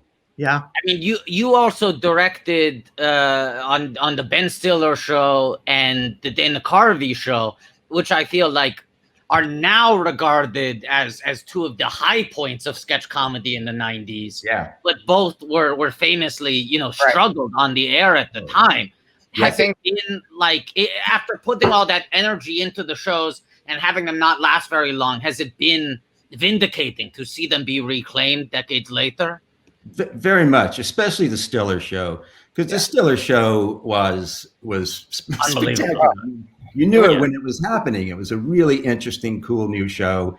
And for Fox not to, the greatest thing is when they won the Emmy for writing after the show, after Grushow canceled the show.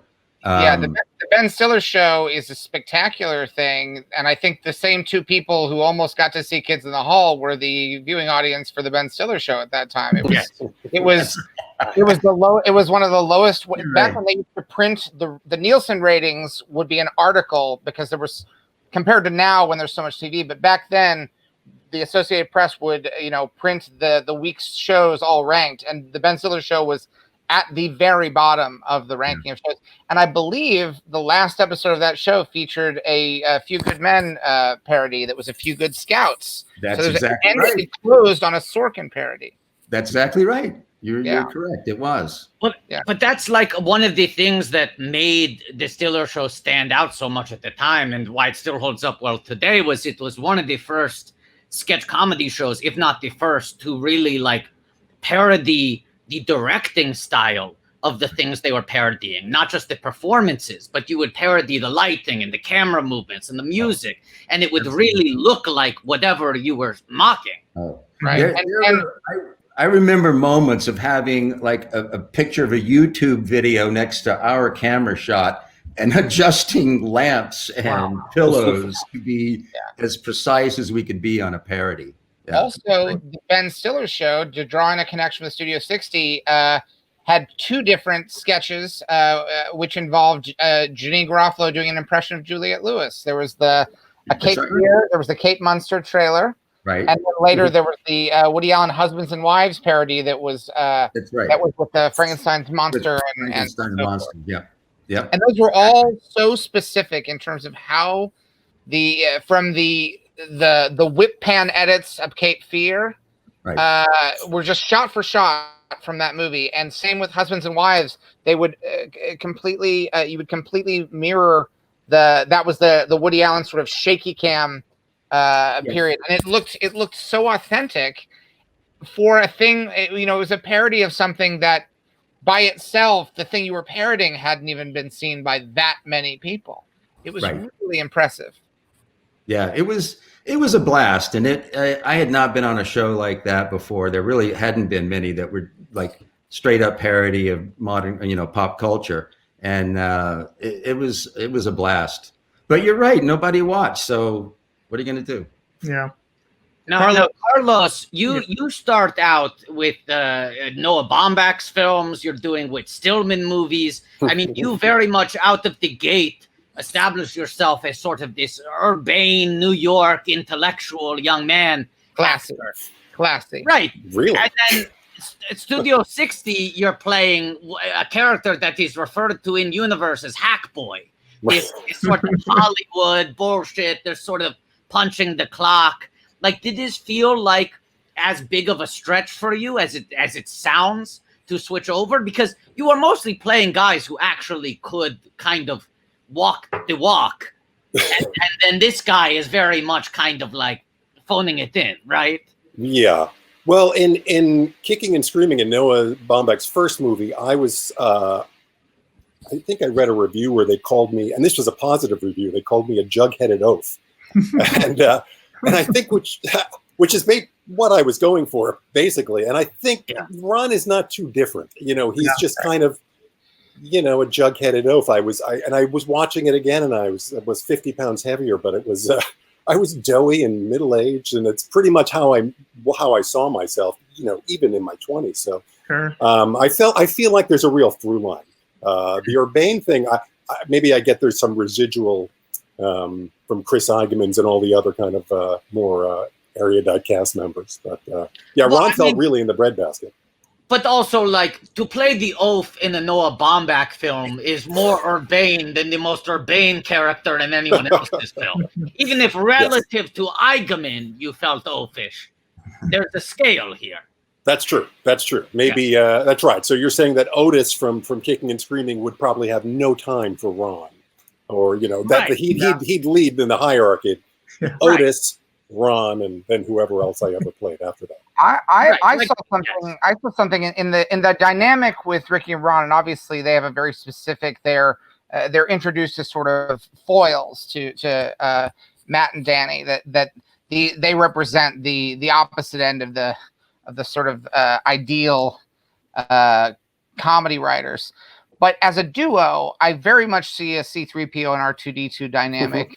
Evan Handler is definitely the C-3PO, running his mouth constantly, getting on people's nerves. And Ron says very little, but when he does, it matters. And that's R2 to a T. Right. C-3PO, of course, is the most urbane of the droids. I mean, once again, you talk about in relation to other characters, very urbane. Right. I hadn't thought of that at the time, but it makes perfect sense now when you. You never thought that when you're playing. You didn't get the sides initially and be like, "Oh, I'm R2-D2." Gotcha. It's been a while. I might have. You know, I didn't do not much of an actor. I didn't prepare in the way maybe I should have. So I'm sure had I spent the time, I would have come to that. I mean, the clue is right there in the R. I mean, they both start with an R, but you very, very much. But that's also the same with Ricky, and there's no R in C-3PO, so I can see where you were probably thrown. That would have been confusing. But you come second when people say Ricky and Ron, so that's R2. Yeah, R2. Yes, right. yes. All right. That's yeah. George, we have a video that I want to show during this. Do you want to give a little bit of a context for it? No. Okay. Great. George, Watto, and Patrick. This is Evan Handler, and I played Ricky Tahoe on Studio 60. I had to read that. I forgot the name of the character. I had to read it. What are my memories of that show? I remember being hugely excited about getting cast in that show. It was a big process. They were doing a big search and making big announcements. And then I remember it was the second show in a row that Aaron Sorkin wrote me out of after 4 episodes. That's my memory of Studio 60. No, I have many other memories. Bradley Whitford and other folks, Allison Janney. No, Allison Janney wasn't on that show, but people that I've been friends with for a long time, getting to work with them. Ricky Tahoe's storylines, you guys remember everything. How many episodes do I think Peripheral Vision Man lasted? What do you think?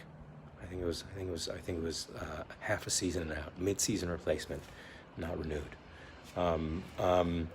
I remember the table reads for that show were extraordinary. They were like among the most impressive, exciting table reads of any.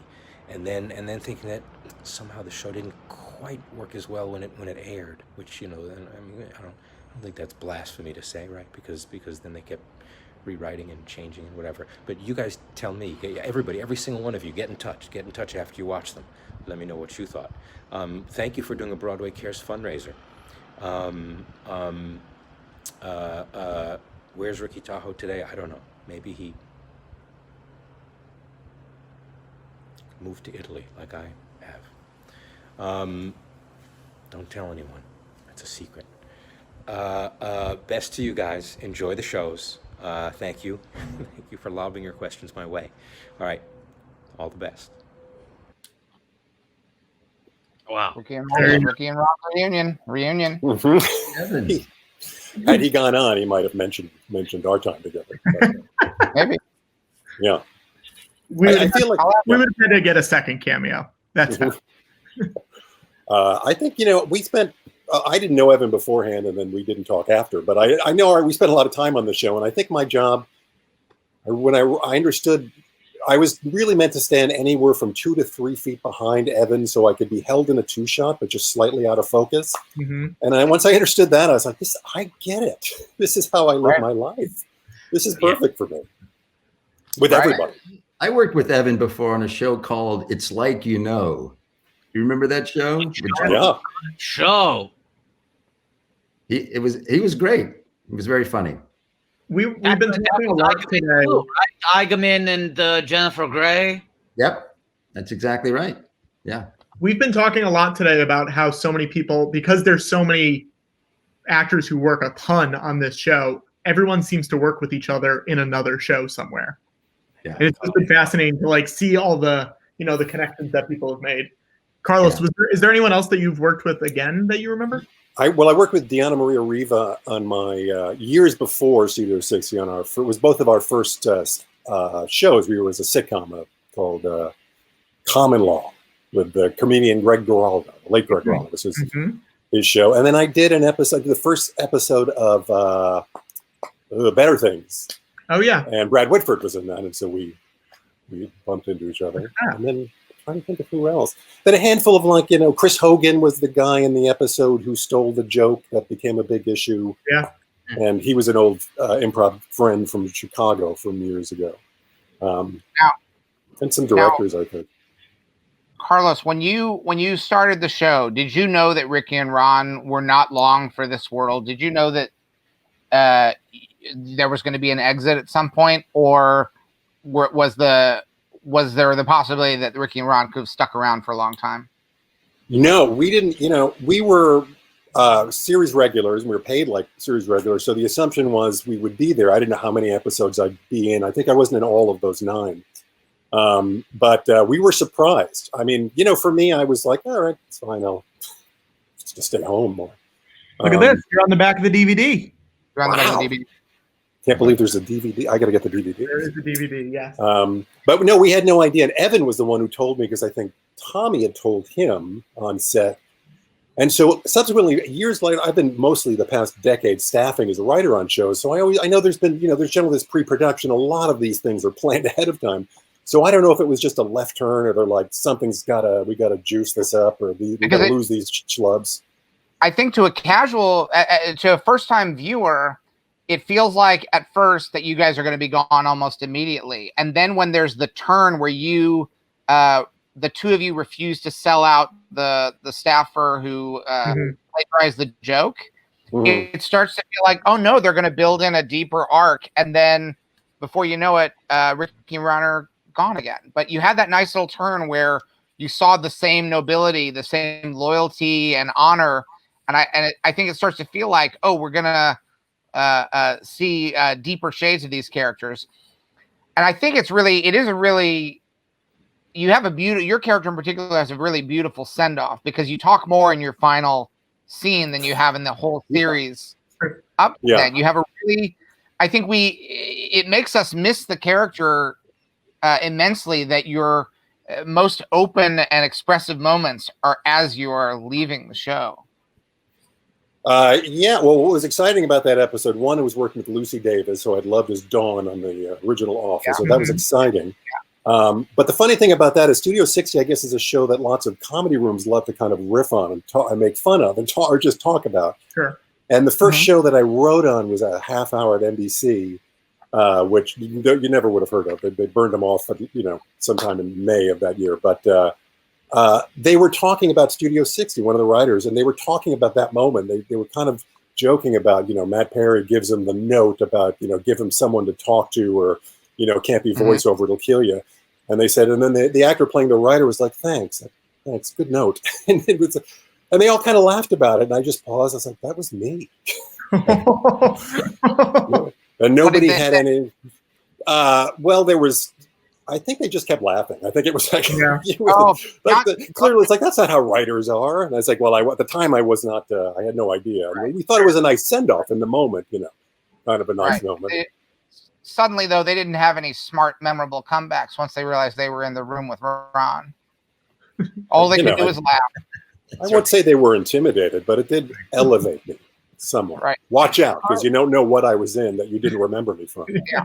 You should have used Carlos, voiceover. Talking about the weird ways that like art intersects with life with the cast of Studio 60, that there are people like Busfeld, who was directing television and playing a television director on the show. and PAs who were both PAing and acting on the show and things such as this.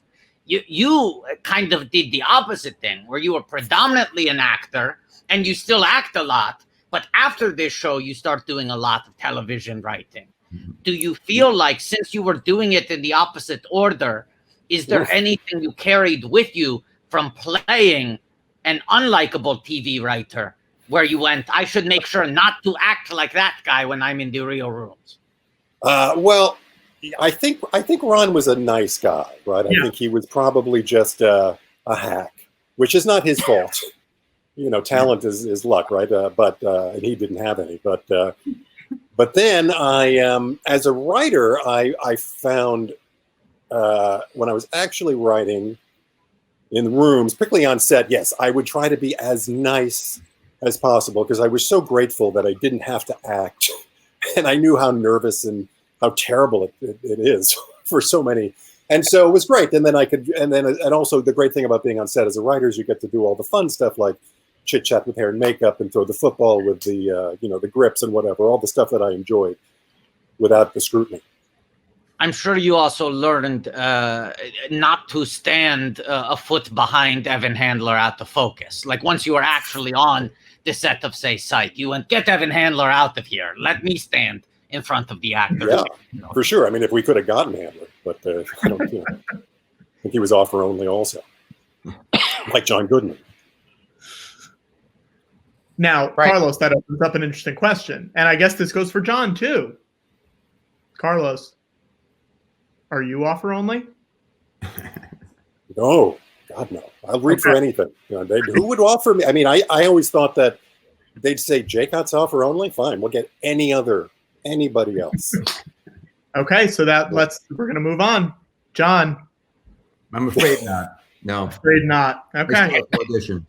There's no shame. We just want to do our due diligence. I mean, because as you said, Carlos, some people make the jump to offer only in their minds prematurely, and it only hurts their career. It would have hurt mine. No. Mine was hurting. There wasn't, so yeah, no. But now nobody's offer only aside, unless you're everybody has to read for everything. Yeah. Sadly, I was offer only for this show, so. And you got an offer. You got both an offer. That's the only show I've been offered. We do straight. We're offers only. The George Lucas show only sends out offers. No asks to read. Right. Yeah. Now, Don, something that you directed. We've talked about this before, but not on the show. You and I have spoken about this. This show is all about live comedy, and you directed the Bravo Ass Cat special. I did direct the Bravo Ass Cat special. But you laugh, but I think a lot of people who are watching this have seen that special. Really? I'm trying to remember. This is Toilet Scissors. This is the one where Horatio Sands does the runner about toilet scissors, right? Yeah, I believe that is the case. Yes. Yeah. How did you go about directing long form improv? Because a lot of people have trouble with that, capturing it on camera. Very tricky. It's really like sports. I had we sort of made a semicircle aisle in the middle of the seats, and had guys on little chairs, little stools with wheels and handheld, and you're really just like trying to follow where you think it's going to go next, Yeah. So you would try to, like the close-ups, you just gamble. You could have a wide shot, obviously, and then you're just like scrambling to see who's going to like take it next and try to follow it. But it was fun. It was a blast. Yeah. I thought it came out great. I don't know why Bravo didn't pick it up. It was, who knows? I remember Horatio he starts talking about inventing toilet scissors. Scissors that you use when you're having a bowel movement and to break the and then later on someone's cutting what? Wait, George, the what? The poop. Okay, thank you. And then later on someone is trying to cut up a pizza and someone says, no, those are toilet scissors. And even though the idea of toilet scissors hadn't gotten, I don't think, huge laughs when it was introduced, once it was then paid off with the callback, don't know you're cutting the pizza with toilet scissors, suddenly you have improv comedy in action. Suddenly you get it. Folks. You get it. We love to see it. Now, George, something we showed earlier was someone in our chat room has been making a connection sheet showing who has worked with who on this flow chart. Boom. A crazy flow chart. Boom. Bring to Noise is making it, and she just added Carlos into here, connecting to Diana Marie Riva, Brad right, Whitford. you said right, Common Law, right, and then Bradley Whitford, West Wing, and Better Things. Yeah. Are there any other connections we should establish here? I worked with Bradley again on Trophy Wife. Good show. I like Trophy Wife. And I worked with Lucy another couple of times. Okay. Bring to Noise. You gotta add it. Expand that chart. I did a West Wing, but I didn't work with Bradley Whitford. It counts though. You're in the same pool. Yes. So that means you exist as an actor within the world of Studio 60, because in the world of Studio 60, The West Wing is a TV show that Allison Janney stars on. That means that in the same world, Carlos and Ron are both traveling around in Hollywood. Perhaps never meeting. Maybe Ron has this chip on his shoulder because people keep coming up to him and going, "Hey, aren't you Carlos Jackot?" No, I'm a writer on Studio 60. I get it all the time. Peripheral Vision Man, you remember? Yeah. We'll ask you the same question that we asked Evan. How long do you think you must have thought about this? They leave the show because they have their deal at Fox for Peripheral Vision Man. Do you think that took off as a series? Did that become a Family Guy style Fox hit, or a one-season wonder like the Ben Stiller show on the Fox network? I think they would have ordered 13 and pulled it after maybe 2 or 3. Is my guess. That's running them in the summer. You think it was a summer or a mid-season replacement? What do you think? Well, that's interesting. I think it was mid-season, because I think it was he had enough of a deal to get it. But I think they pulled it off and then burned the other, say, 9 episodes off sometime at the wee hours in July and August. Yeah. Oh wow! It's treated worse than Futurama. Yeah, I think so. Wow. Yeah. Wow. Well, I mean, this is a good time to segue into the other question that we've been asking people, which is, where do you think Ron Oswald is in 2020? I think he probably moved back to Lansing, Michigan. He got his real estate license. He's living near his wife's parents, and they don't have kids. But I think he's happy. He's happier. Okay, good. Yeah. And he talks to Ricky, every 18 months. Sure. Do you think that in their last conversation there was any talk about Ricky and Ron possibly writing a Quibi? I think Ricky stayed, and he did get one last gas deal, and he wrote for Quibi. And I think Ron's wife said, "Why don't you call Ricky? Maybe, you don't know. You should just reconnect and see." And I said, "No, that's not even. I don't even remember that version of me anymore." Maybe Ricky sold Quibi a gender-swapped Peripheral Vision woman reboot, and he just said, "Buy me out." Right. Buy Well, me out. I don't want to be in that room. I don't know why, but I feel like Ricky would hate the idea of a gender-swapped reboot. I don't know why. It just feels very Ricky to not be. Hey! If it gets the green light, it's true. Now, John. Yeah. A few months ago, we spent 7 Sundays straight watching all of Arliss. That's right. And you directed a couple Arlisses. I did. Arliss was great. I know. I missed Bobby. I missed your marathon there, but Arliss was a really also kind of new, interesting show for the time. And I'm shocked that HBO gave it so many seasons, but I'm glad they did. They got their audience grew with every season. They actually had more viewers by the end of the show than they had when they started. Wow. I didn't know that, George. Thanks for letting me know. No, it's yes. Well, the other thing is, it started out when the show started out, the audience was predominantly male because everyone thought, oh, it's a sports show, and it was targeted like that. But then their lead-in was Sex and the City. They were paired with that. By the end of it, more than half of their audience was female. Yeah, that was good. You guys had Robert on, right? Yeah. Bobby introduced this stream today. We did a cold open that was sort of our tribute to the Studio 60 cold open, where we did the Gilbert and Sullivan. And we had Bobby Wool introduced the clip, which you can find online now. Yeah. Yeah, I don't think I'm overstating things when I say Bobby and I are practically best friends at this point. We were hanging out talking on a weekly basis. And I don't know if you know this as well about our list, John, but Fran Lebowitz went up to Bobby at the party and said, you know, Bobby, I hate sports, but I love your show. Wow. I did not know that. Cool. Very nice. Now, John, we're both directors, you and I, but I'm guessing that there's a connection that we have that you're unaware of, and that you directed on a show that I acted on. Wow. Do you know what it is, John? I don't expect you to know this because it was a long-running show. I'll give you a clue. It was a multicam. It was the 90s. It was a long-running show. Was it Everybody Loves Raymond? No. George, I wish you were on Everybody Loves Raymond. Seems like an odd one. I can move in. I can move into the neighborhood and be hanging out with the parents. Yeah. Yes. Yeah. You and Peter Boyle.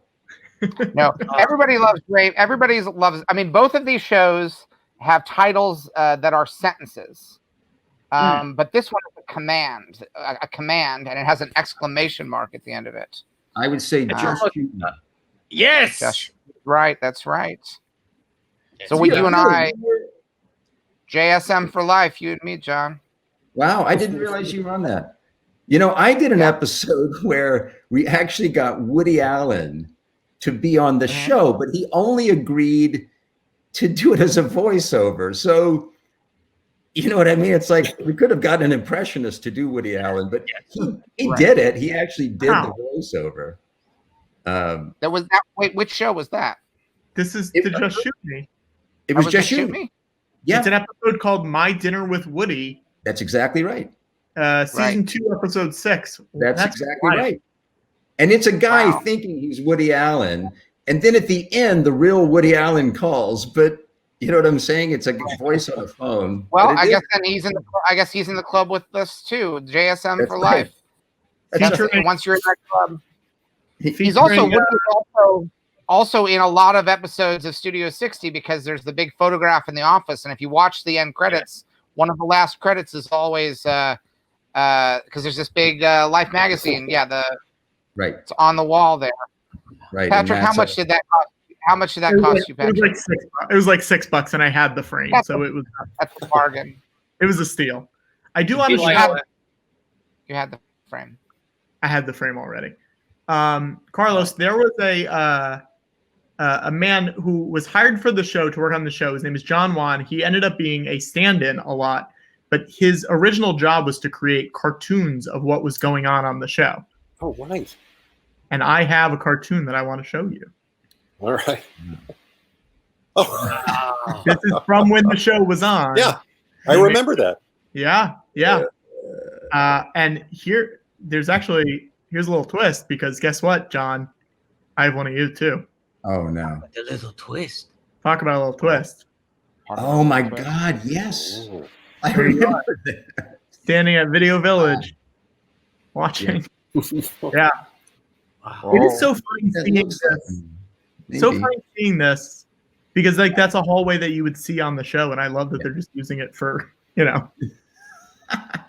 That is so weird. Yeah. But he sent me a bunch, and he wanted me to show them when the people come on. Well, thank you. We just had a Lucy Davis, Matthew Perry kiss. Ah, yes. Oh, jeez. That was to make Evan jealous. Yeah. Talk about a little kiss. Yes. Now, John, when you're watching this show, how much of it do you remember versus how much of it? because you've directed so many things. It's just gone. It's true. A lot of the little stuff gets muddled, but watching the show again, I have to say, I remember what a real pleasure it was. Like Tommy really pushed you to do the crazy long walk-in talks and as crazy as you can get. Yeah. And I got to say, in my whole career, the opening to this show is one of the most extravagant ones I've done, because it's when Tim Busfield goes down the circular stairs, and we had the Steadicam guy backs up onto a crane, and they drop him down to the lower floor. He follows him down, then he gets off the crane and keeps following Tim, which is real. It was stuff like that was great. Yeah. But, they did such a good job of making this look like Studio 8H. Yeah. Were you tempted to try to do a longer walk and talk than anyone had ever done before? Was that a temptation? It becomes this sort of like challenge to see how complicated you can make it and how many hallways and windows you can pass and all that kind of stuff. So yeah, there's a little bit of that, but it's all got to fit into Aaron's script, Yeah. Right. Now, Carlos, your big speech is about to come up. Your moment. Right now, I just looked at the screen, Carlos, and you were soft in the background, and it was just perfect. Yeah. Oh, good. I like to be there listening, and, and supporting people with my silence. I didn't want to tell you this, Carlos, but they actually tell the directors when they come on to try to keep you in soft focus. Yeah, you are genuinely you are the Steve McQueen to Evan Handler's Yul Brynner in Magnificent Studio 7, because it was called Studio 7 originally. Yeah, that's right. And that is the dynamic, which is that Yul Brynner's in the front of the shot, and but Steve McQueen's in the background. You can't take your eye off Steve McQueen, even when he's just standing there. And that I did think of at the time, separate from the R2D2 C3PO. I knew this is Brenner and McQueen. Well, I'm pretty sure I did. I'll have to look at my personal notes. I think I did. Yeah. I might not have. No, let's print the legend. Oh, this scene is heartbreaking because it makes me feel all I want is for Ron to stay. I want him to cut Ricky loose. It almost feels like your character, if he'd stayed, would have filled the Mark McKinney role of kind of the broken man who finds, you know what I mean? Like, I genuinely feel like when you look at your character in the scene, that is sort of his road not taken. He could choose to stay at Studio 60 and sort of free himself of this, I think, toxic friendship, this toxic partnership. It's heartbreaking. And you're gone. Yeah. Bye, Ron. You're gone, So Ron. I always figured that Ricky probably, No, go ahead. I think if the show had gone on to more seasons, I don't think we would have seen, this is the last we would have seen of Ricky and Ron. I think they were playing a long game with them, and they would have brought you back. Well, I think at some point somebody said, we're probably going to see Ricky and Ron again this season. Don't worry. And that always they say that all the time. And never. I think when they decided to end with a 5-hour hostage crisis in the emergency room, not to spoil anything for the people who are watching for the first time, but there wasn't a lot of room in that final arc for Ricky and Ron to come back in. while Mark Jeter is his life is in danger along with two other soldiers, and there's a pregnancy crisis in the ER. I don't think the audience could be apt to care about the status of peripheral vision man. There just wasn't. Yeah, no, you're probably right about that. Yeah. Now the episode's wrapping up, and I feel like we should do what we've been having everybody do, right, George and Watto? Absolutely. Oh, definitely, yes. So when we post this episode on YouTube, we're gonna make some credits, and we're gonna treat them like the credits of SNL or Studio 60. So we're getting people to wave, to like wish their, thank you so much for coming, all that kind of stuff. So I'm gonna make Carlos full screen, and we'll see what he wants to do. Treat it however you want to treat it. Okay. Start. Yep.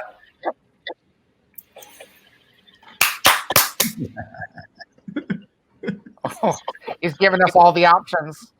Oh, Carlos is a pro. Oh no. He knows what we need.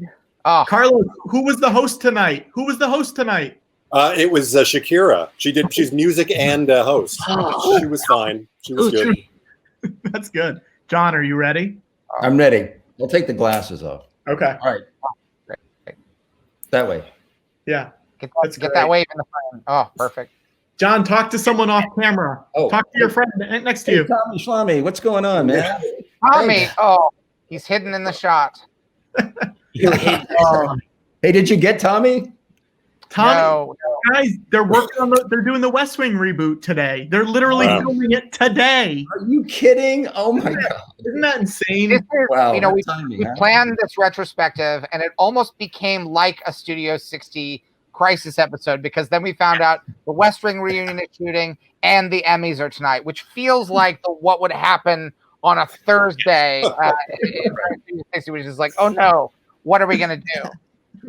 We claimed this day months ago. There are no two events that could hamstring our potential guest pool more than the Emmys and a fucking West Wing reunion on the same goddamn night.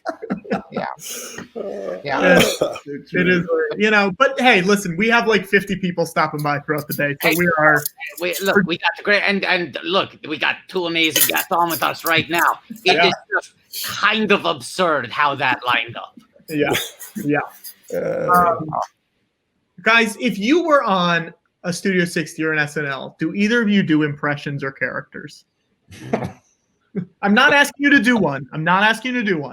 Oh. I mean, John, you must have a Lorne, right? I feel like everyone who's worked with Lorne for long enough has their take. You know what? Everybody has a Lorne. The question is, what's your favorite Lorne? And I'll tell you, my favorite is Mark McKinney's in Brain Candy.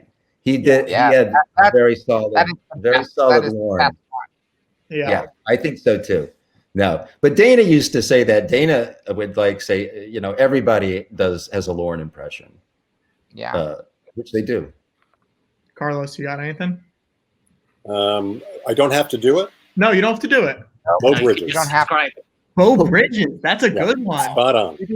You do a bow? Bo Bridges. I won't do it because I was told I didn't have to, but it's pretty good. No, you don't. No one does bow. No one does bow. That's amazing. In your back pocket. And often people don't know, what are you doing? I say, it's Bo Bridges. And Bo Bridges, what are you talking about? From Fabulous Baker Boys, Bloodline, all the other things. Do you do old bow or young bow? You know, it's mid bow. It's just as he's cresting, you know, he's going from young into middle bow. Mid bow, which is sweet. I think that's a sweet spot for him. That is a good one. So the episode's done. Do you guys have any final thoughts on Studio 60? Because listen, Patrick, because we haven't shown off the website a lot. Should we show them the website and find out what their water cooler? Sure, we can show them. Yeah. Explain it. When we've done these marathons, we've had a viewer who's created a website for us. So there was one for our list where it could modify your name into an R list name by adding different symbols for currency into your name and such. But for Studio 60, they've created this website. This is a website anyone can go to. It's a public trust, studio60.me.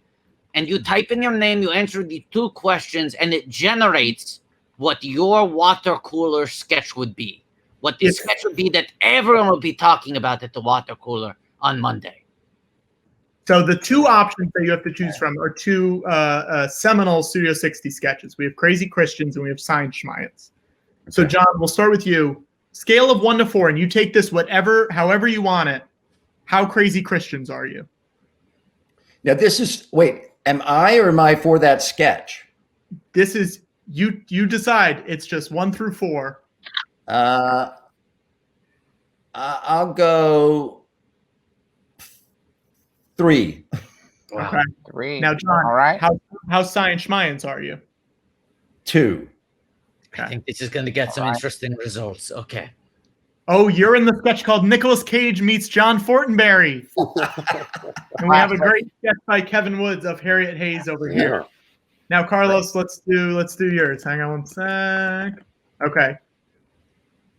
Okay, I'll go 1 for Crazy Christians. Okay. Science Schmines, I'll go all the way to the Oh, here we go. Peripheral Vision Man goes to the zoo. That's how appropriate. How That appropriate. would have been a good one. How That is wonderful. That is good. He would have struggled. Think about all the animals he would have missed right in front of him. Right.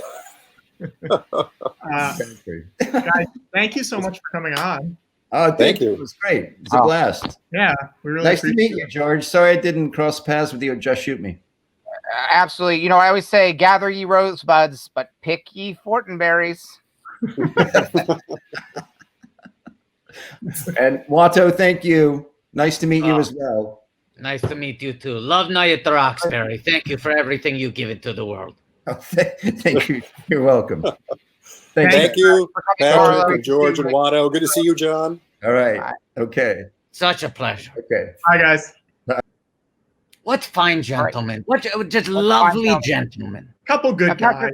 Patrick, I turned my chair around because over an hour ago I told you I No, was. we haven't gotten there, George. We haven't gotten turned there. my chair around. Yeah, George, but you won't even let's tell start- the numbers. hang on, are. hang on. George, we have to start this episode because we are behind, and we can't get more behind. God, Patrick. Of course, we can, Patrick. We can always get more behind. Here we go. We're gonna start in 1, 2, 3. I've said it before. I've said it again. You should be trying harder to get fired, Patrick. Don't say there's no way we could get further behind. Tell people we're going to get so far behind. Now, I want to say we may have a guest for this episode. We may not. I'm not sure. Great. Now, what a good opportunity to refresh this spreadsheet. I will, Watto. I will.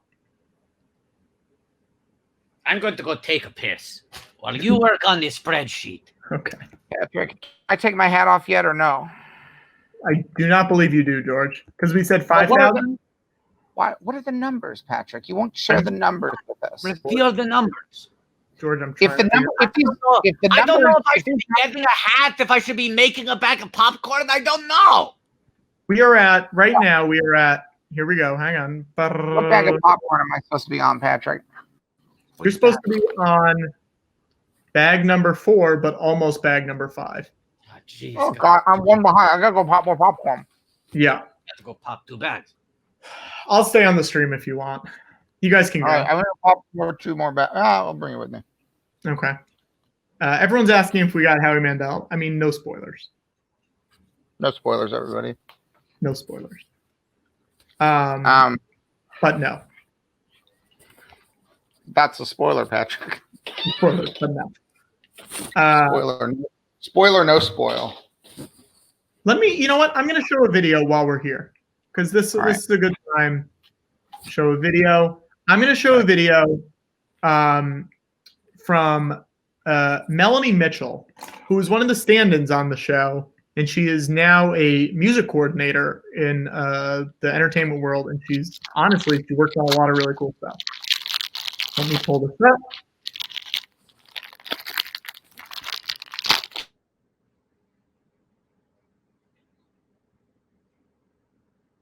Hi, George, Watto, and Patrick. My name is Melanie Mitchell. I was a utility stand-in on Studio 60.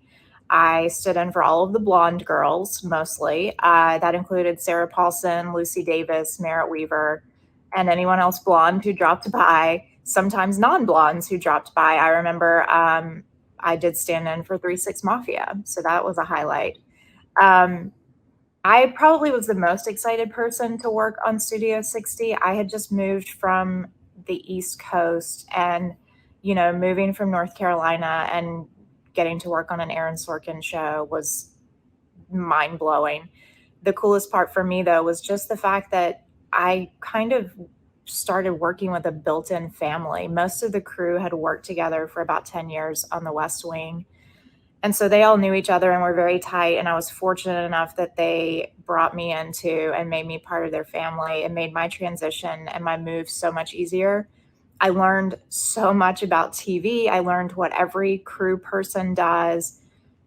It was a priceless learning experience. My favorite days on set were probably the musical guests, mostly because even though I was working as a stand-in, I wanted to be a music supervisor, and I didn't know how to do that. So one day, Anne Klein, the music supervisor, visited the set, and I went up and chatted with her.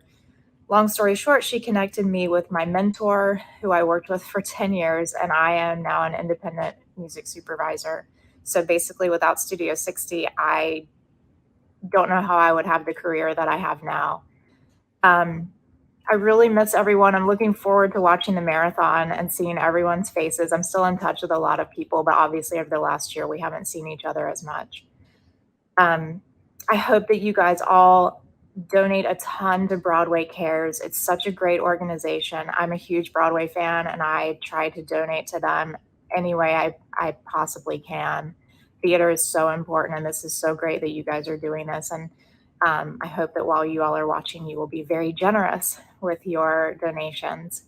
Thank you guys again. I'm looking forward to watching with all of you.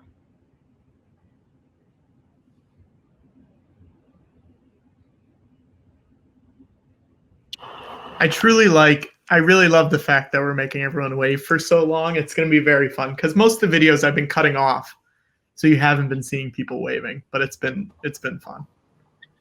She was great.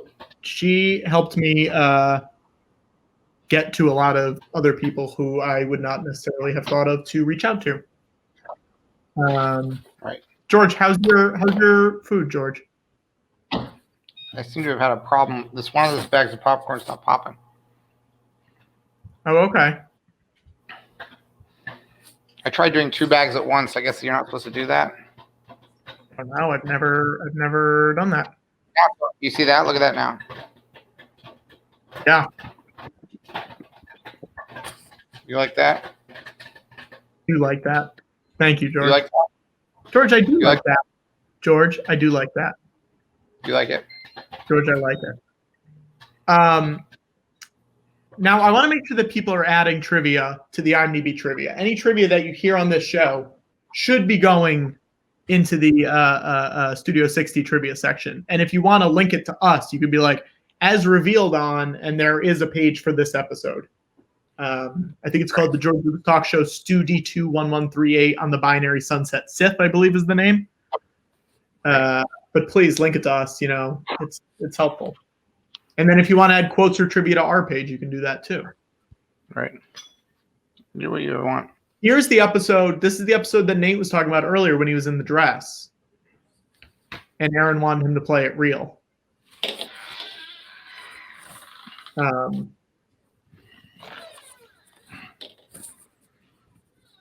Also, we want people to donate because George wants to get rid of that hat. And I want to get rid of that hat and I want to help people.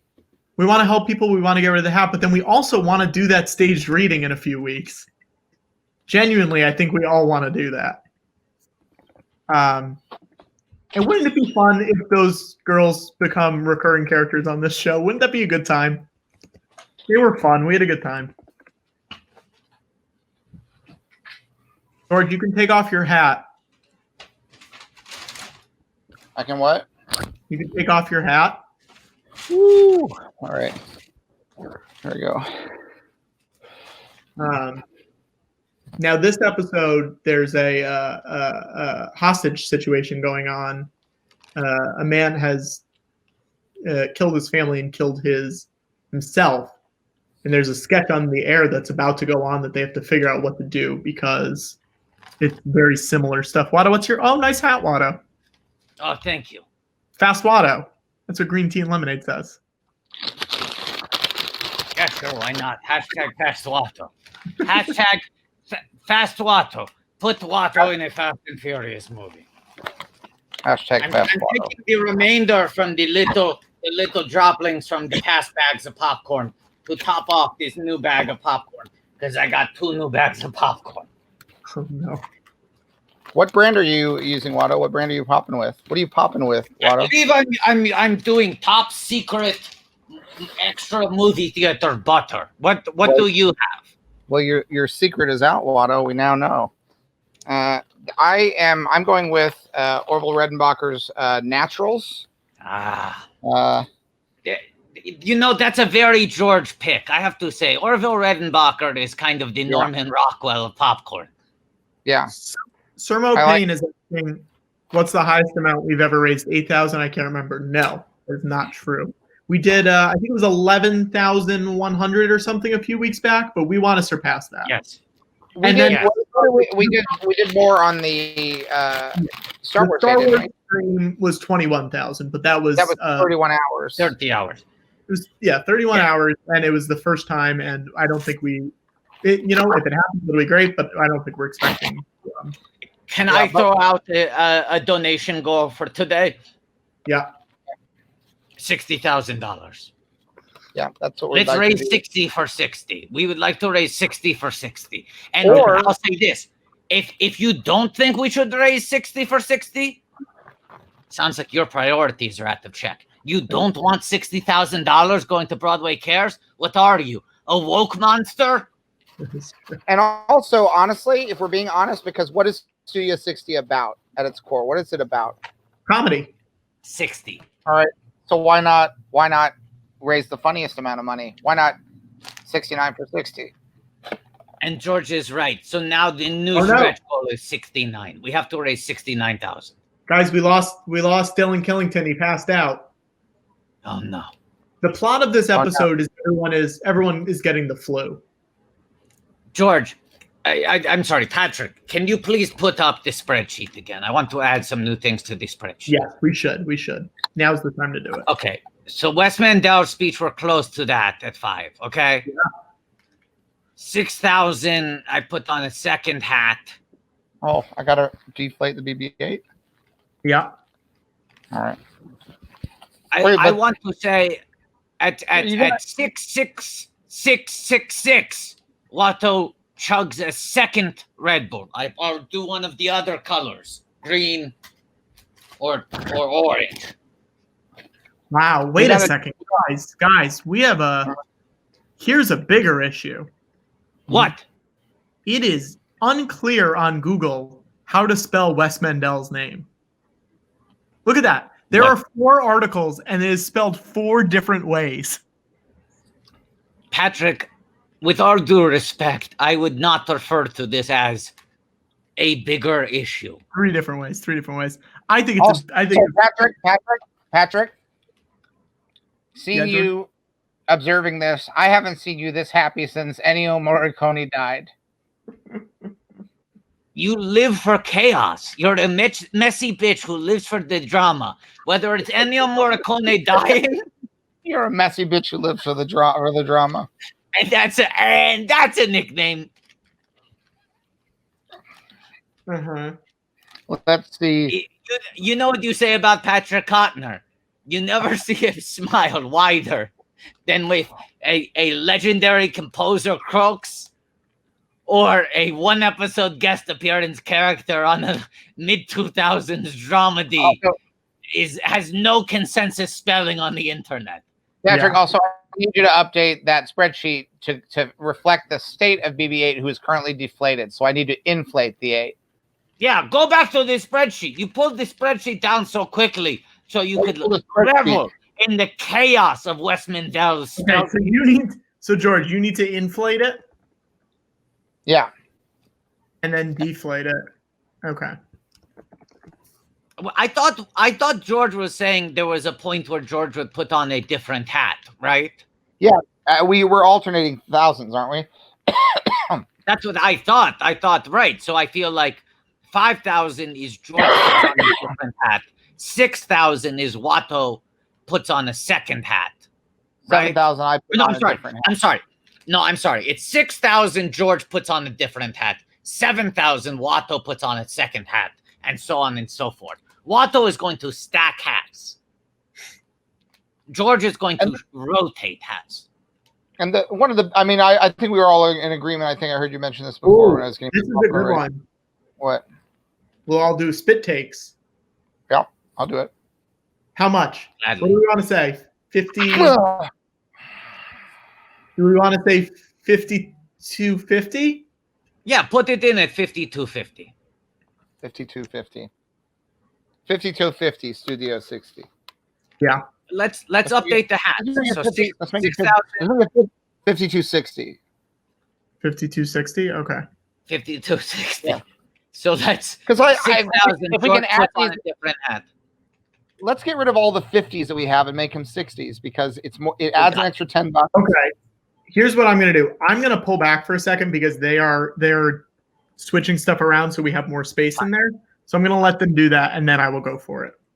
Great. But guys, if you want to see those spit takes, we're pretty close. If each of you donates $4 right now, we will definitely get there. Definitely. Yeah, all we need is some $4 friends. $4 friends. That's all we're asking for. $4 friends. And remember, at 5,500, I do the Wes Mandell speech, in which I don't need to say the spelling out loud. So hopefully Patrick won't go into a giggle fit. But don't you think you'll need it for the pronunciation of his own name? Don't you think that you're a messy bitch who lives for the drama?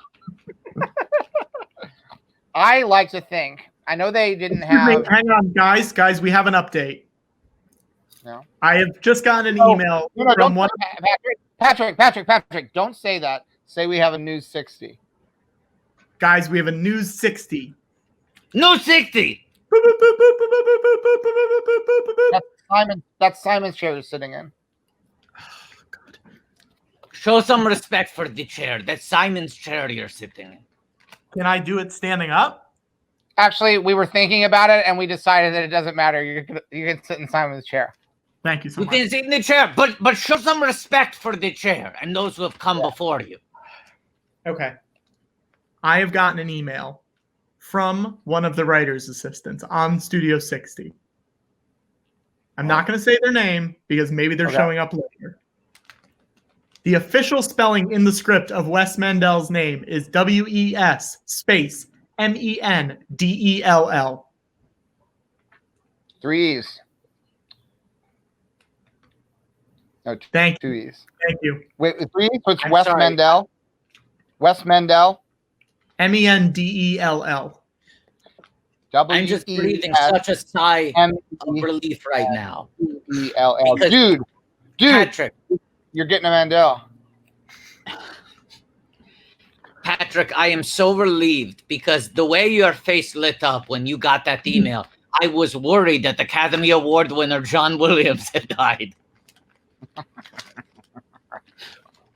I mean, Patrick, the thought that Patrick was going to get to live in a world in which there are 4 different valid ways to spell Wes Mandell. You were like a kid on Christmas. Ooh, Mark McKinney's here. McKinney. Can I say something? No. No, that will never happen. We'll never get McKinney. Can I say something now that we're guestless for the first time in many hours? Mm-hmm.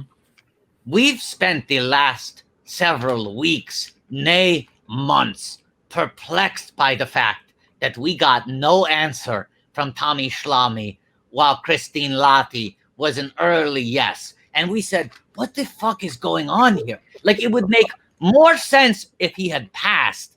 In what universe are they living under the same roof in quarantine? She's committed, yes, and he won't give us the time of day to even reject us. And we said, is he like protective of the show? Does he not like looking backwards? Like, Who is he gaslighting?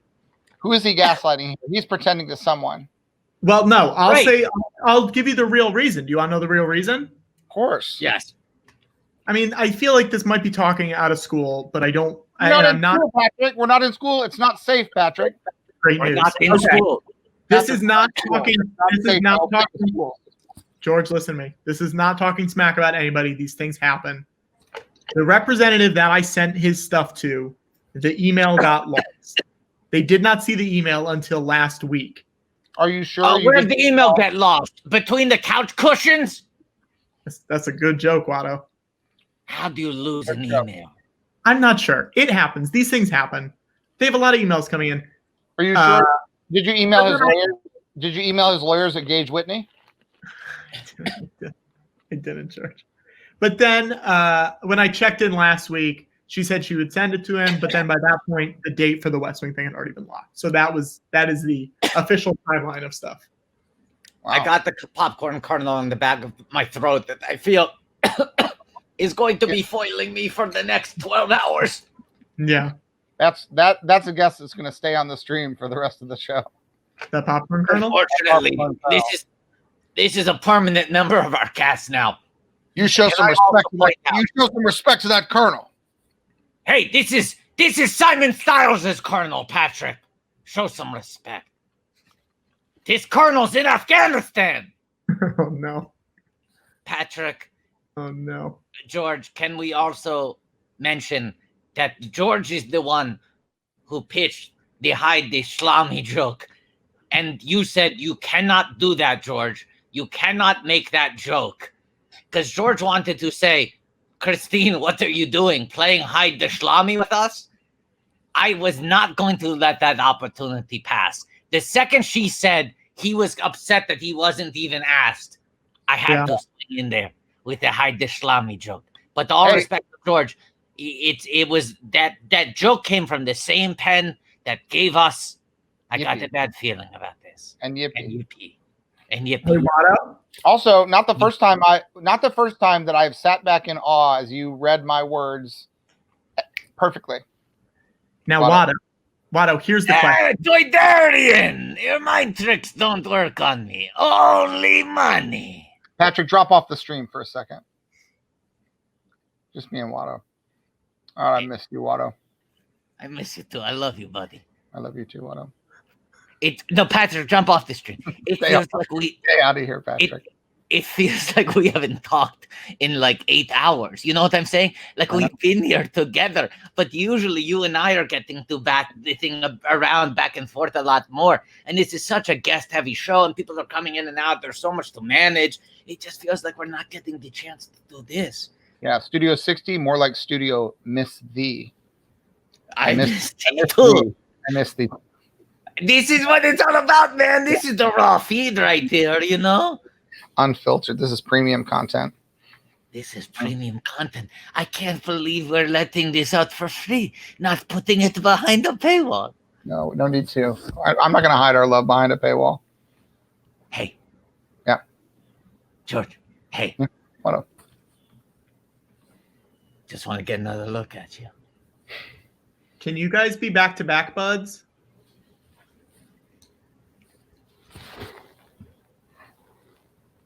Hang on, guys. Stretch goal for George and Watto to do the jackal. What do you want it to do? Oh, George will do it. George will do the jackal then. Mm-hmm. What do you want the stretch goal to be, George? Let's put it high. 9,000? Yeah, let's put it at 960. Oh no, let's do 960, sure. I should call this popcorn Colonel Mitch McConnell. Because it refuses to leave its position of destructive power. Someone says I'll give more money for the jackal. I mean, bring it on, guys. What's the jackal? What is this? You know what? Don't tell Watto what the jackal is. We're just gonna let Watto see the jackal. Wait, but we don't have the rights to the jackal. Isn't that a problem? We'll figure it out. It's fine. Watto, we've surpassed the Wes Mandel goal. Okay. Okay. Now, my question to you is: do you want to give the Wes Mandel speech as it aired, or would you like to give it in the original first draft of the script called Studio 7? I already transcribed I copy pasted from a transcription as aired. I ask you as the connoisseur, as the sommelier of Studio 60/7, which one do you think I should do? Let me do a quick, let me go through the original one really quick. Hang on. Okay, and I'm going to refill my giant Watto cup of water so I'm fully lubricated for this monologue. Sure.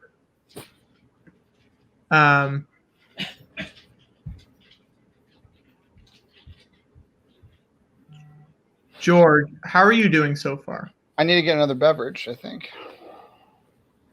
Yeah. A lot of popcorn. I don't have a lot of, I'm not hydrated, you know? Yeah, you're right. You know what? I'm going to say Watto should just read it because it looks like this is pretty much. It's very close to being the same thing. What's different? I believe there's a reference to our current president in the air one, and I don't think it's in the script. Oh boy. But apart from that, it looks basically the same. If anyone wants to read the original script, you can find it online. It is out there. George, what are you looking forward to the most? Because you and I just rewatched the season. What are you looking forward to talking about? I just enjoy the journey. It's the whole saga. You know, they start off, and it's hard to know whether they're underdogs or overdogs. Yeah.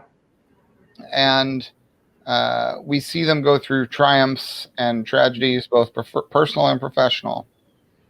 All in the name, all while they're trying to put on a funny show. Yeah. You know, honestly, it reminds me of when I was working on Radioland Murders. You know, obviously that's a different story we're telling because that involved murders. That's true, yeah. But it was still about putting on a good show. It was still about broadcasting, essentially, even though it was a different medium. Radio and television have a lot of differences, but also I think traditional broadcast television, particularly live television, has a lot in common with the golden age of radio. Yeah. Did you liked working on Radioland Murders, right? Oh, loved it. So much fun. We laughed and laughed and laughed and laughed and laughed. Now, do you remember what you did on, like, were you on set a lot? A lot, yeah. And I did some reshoots and some second unit. I helped out, you know? Yeah. You know, I was there. It was going to be my third feature film, but I did Star Wars instead. Yeah. You look it up. I think you can look up, if you can Google the original poster from the 1970s. It says from the dude who brought you THX 1138 and American Graffiti. You look it up, Patrick. What are you so bored? So glum. No, you know? I'm not. I'm trying to give you a new money total. All right, but I'm not all just about the money. We're having a conversation, Patrick. Well, you really are the face of late stage capitalism. I'm trying to talk to you about comedy, and you just want to talk to me about the money. Unbelievable. George, I'm sorry I missed while I was filling up water. A great joke opportunity. Could you please give me another reading of your line? I'm trying to figure out who the underdogs are.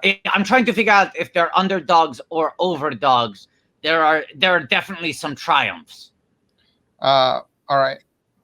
I'm trying to figure out if they are underdogs or overdogs. There are definitely some triumphs. If there are some triumphs, it sounds like they're comic insult dogs. Insult comic dogs. Oh, no. Perfect. Oh, no. Patrick, you were genuinely surprised by that? You're a professional. I wasn't. I was surprised that he... George, here it is. Look at this poster. It says directed by George Lucas, produced by Gary Kurtz. Yeah. But guess what? You and Gary stopped working together. Yeah, because he started saying no, I don't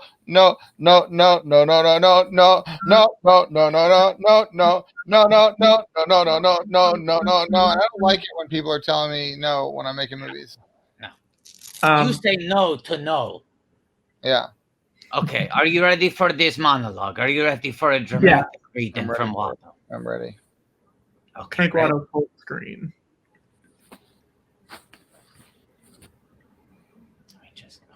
Ready? Let me just find it. Let me find it. Okay. Unique New York. Unique New York. The lips, the teeth, the tip of the tongue. Stop this. Stop this. Let's stop it. Tom, look. Listen, fellas. We're gonna stop it. No. We're live. And I'd like both of you to clear the stage. I don't want anyone to think you were part of this. Clear the stage. Go on. This is not going to be a very good show tonight. And I think you should change the channel. Change the channel. Go on. Right now. Or better yet, turn off the TV, okay? Now, no. I know it seems like this is supposed to be funny, but tomorrow you're gonna find out that it wasn't, and by that time I'll have been fired. No, this is not a sketch. All right, this show used to be cutting edge political and social satire, but it's gotten lobotomized by a candy ass broadcast network hell bent on doing nothing that might challenge their audience. We're about to do a sketch that you've seen already about 500 times. Yeah, no one's going to confuse George Bush with George Plimpton. Yeah, we get it. You know, we're all being lobotomized by this country's most influential industry, and that's just throwing in the towel on any endeavor to do anything that doesn't include the courting of 12-year-old boys. And not even the smart 12-year-olds, the stupid ones, the idiots, which there are plenty, thanks in no small measure to this network. So why don't you just change the channel? You know, turn off your TVs. Do it right now. Yeah? Go ahead. Struggle between art and commerce. Well, there's always been a struggle between art and commerce. And now I'm telling you, art is getting its ass kicked. And it's making us mean. And it's making us bitchy. It's making us cheap punks. That's not who we are. People are in contests to see how much they can be like Donald Trump. We eating worms for money. Who wants to screw my sister? Guys are getting killed in a war that's got theme music and a logo. That remote in your hand is a crack pipe. Oh yeah. Every once in a while, we pretend to be appalled, right? Pornographers. It's not even good pornography. They're just this side of snuff film. And friends, that's what's next, because that's all that's left. And the two things that make them scared gutless are the FCC and every psycho-religious cult that gets positively horny at the very mention of a boycott. These are the people they're afraid of. These prissy, feckless, off-the-charts, greed-filled whorehouse of a network. And you're watching this thoroughly unpatriotic mother... There it is. There it is. Whoop, there it is. Whoop, there it is. Watto, have you calmed down? Can we bring you back on? Give me a thumbs up. Fucker! No! Oh. Patrick. What, George? Fucker. No, George. Patrick? Yeah, Watto. If you had kept me on for 45 seconds, I would have given you a raise. Yeah? You're not even in charge. I would have been. If you had kept me on for 45 seconds, I would be in charge and you would have a raise. That's a shame. Fucker. Guys, can I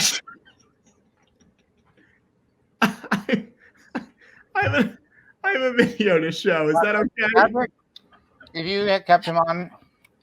Huh? If you had kept him on for how many more seconds, Watto? How many more seconds was it?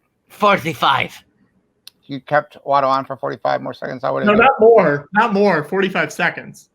Yes, because we know that's a tight 44-second speech. I would have given you a raise. Guys, I'm going to show a video.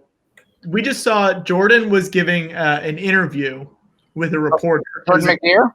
Jordan McNear, yeah. Was given a 10-question. Jordan McNear. We haven't mentioned her all the time. Say her name. Say her name. When no one is around you, say, baby, I love you. You've been running games. Say my name. Say her name. Say her name. You acting kind of shady and calling me baby. Why the sudden change? The reporter who was giving the interview, his name is Todd Stashwick. He's a great actor, and I'm going to bring up a video from him. Oh, great Todd Stashwick. Hey, George. Todd Stashwick here. Big fan. Thanks for inviting me on here for this special marathon of Studio 60. I had the good fortune in 2006 of playing reporter Bill. I had the even better fortune of performing in those scenes with the amazingly talented Amanda Peet, and such a joy getting to speak those Sorkinian words. That's a word, right? Sorkinian? It's a genre. So I'm glad you guys are doing this marathon. It was a very special show. I was lucky to be a part of it. Broadway Cares is very important. So thanks for doing this. Thanks for asking me to be a part of it. May the force be with you. What a nice video. That was a nice video. You can tell he didn't just buy that painting and hang it on the wall for the video. He already had that. Yeah, it was aged. You could see that it was aged. Can I show you the new? Because I built out my WATTO collection a little bit. I've tracked down some more of the merchandise. Can I show you the big WATTO acquisition that I'm very proud of? I'd love to see any new changes that are on your back wall, WATTO. Yeah, I'll show you the one major new change to my back wall, okay? The one major new change.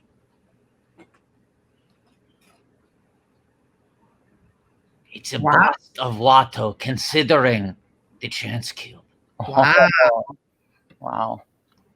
It's a fine high-end collectible, limited edition. Gentle Giant Limited. 6 of 1,200. Only 1,200 of these exist. Oh, and they call that a mini bust, but I think that bosom is more than ample for a Toydarian. Yes. Well, sometimes it's not the size of the bust. It's the belly on the bust. It's the belly on the bust. Sometimes it's not the size of the bust, it's the belly on the bust. Sometimes it's not the size of the bust. Sometimes it's not the size of the bust, it's the belly on the felly. Yeah. Sometimes oh wait, we got another on the felly. Patrick, we're making a meme here. Yeah, I know. I love it. I love the meme, George. Why are you trying to cut it off? Is this a money thing? No, it's not a money thing. We got another picture that I wanted to show. Ooh. Find it. Hang on one sec. Sorry, I'm gonna get some seltzer. Okay. WATTO, I don't think this is from the time. I believe this was made today after one of your jokes from John Juan. Hey, come on, everybody, get on the bus. Isn't that great? That's great. Not since Spike Lee said it has America agreed so much as when Timothy Busfield graced us with his presence, and we all said, yes, that is a bus I would like to board. You know what? We should show John's video now because we've been talking about him a lot. Let me just bring this up.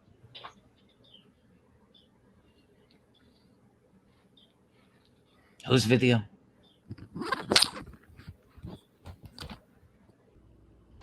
Hello, George, WATTO, Patrick. My name is John Juan, and I worked on Studio 60 as Steven Weber's stand-in, and I was also the on-set cartoonist. I had the pleasure of creating the Studio 60 on the comic strip, which documented the shenanigans of the cast and crew on set. It was part of my job to bring some levity to the 12 to 14-hour days that we had every day. And what I would do is create these one-panel cartoons that I would just stick all over the sets. And hopefully when one of the cast or crew members would walk by, they would just get a laugh or a chuckle. And what made Studio 60 such a unique show was blending drama and comedy and music. And one of my favorite moments from the show was when Sting was our guest star. It was amazing because it was like having this rock star performing a private concert for us. And I just remember hearing about all these Warner Brothers employees and executives from other shows that wanted to stop by or attend, and we just had to turn away so many people because we were literally at full capacity. I was fortunate enough to work on Aaron Sorkin and Tommy Schlammy's other shows, and what I would take away from Studio 60 is the enduring friendships that I have made over the years. And what's so special about that is that we've always, laughed and supported each other during those long days. And speaking of long days, we are now going through some tough times. And I would just like to encourage everyone that's watching right now to please consider donating to Broadway Cares. They are a wonderful organization that is really helping people in need right now. And I just want to thank George, WATTO, and Patrick for creating this marathon and bringing so many of my Studio 60 family together again. So I just wanted to say, stay safe, everyone. Enjoy the show, and may the force be with you. Bye. Wow.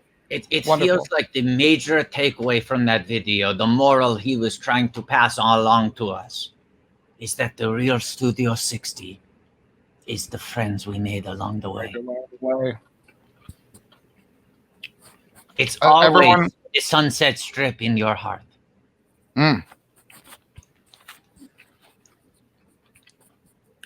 Everybody agrees that seems so nice. Yes.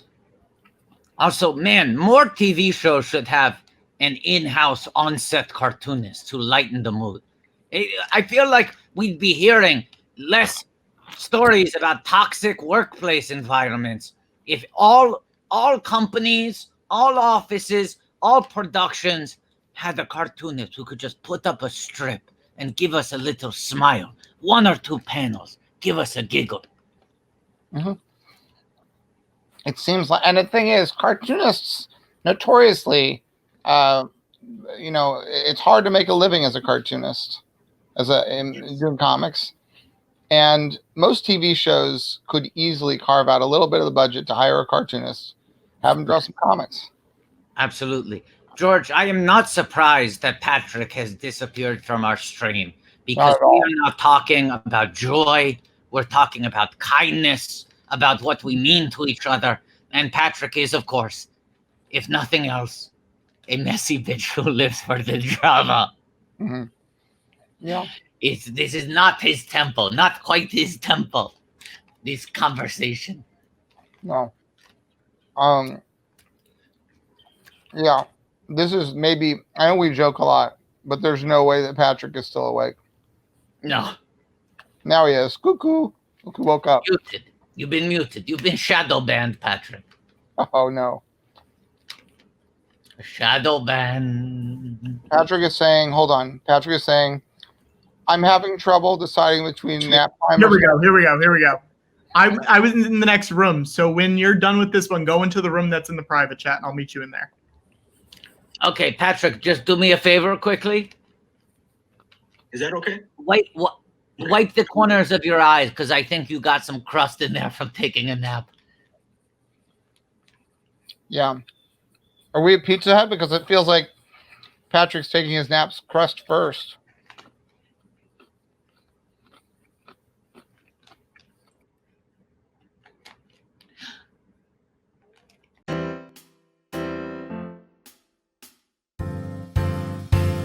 Oh, woot, woot. Goodbye. Thanks for watching. We love you. Go Pittsburgh. Go Steelers. We love you. Broadway cares. Thanks for watching. Tune in next week.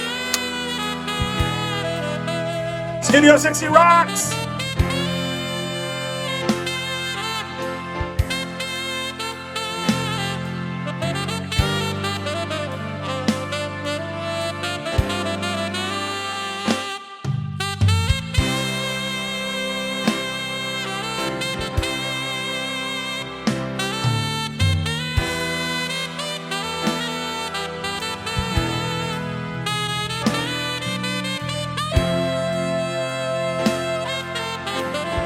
See you later. Thanks. Appreciate it. Yeah, be cool.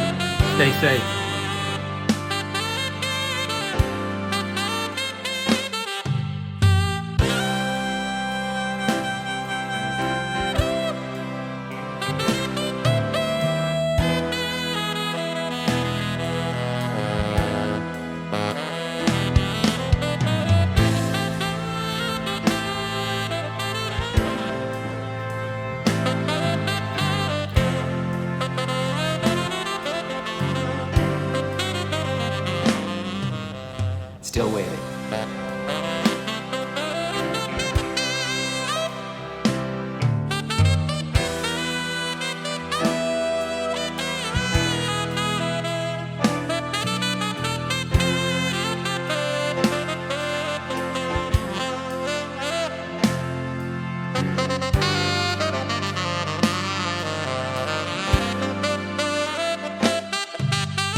Good night from Big Bear, California, where we are covered with smoke from the idiots who started the gender reveal fire.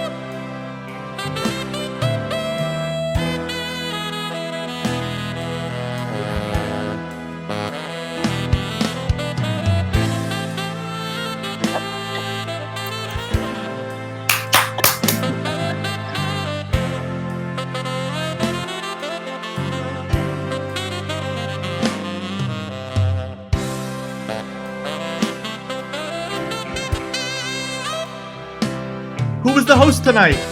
It was Shakira. She's music and host. She was fine. She was good.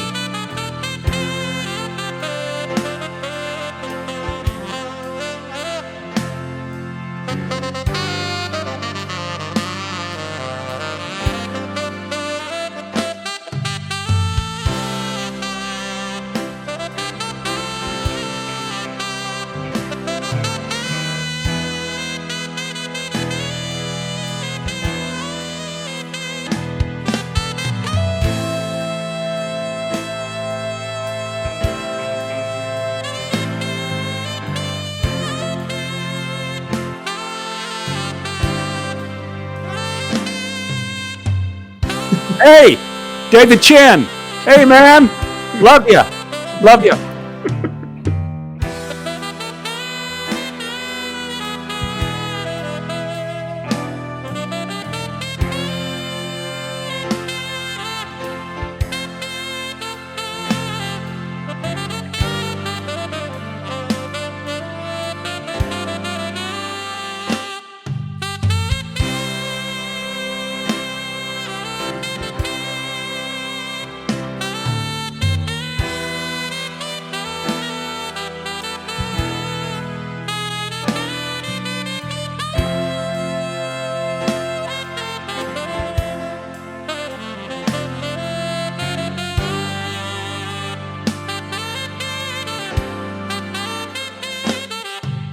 Oh!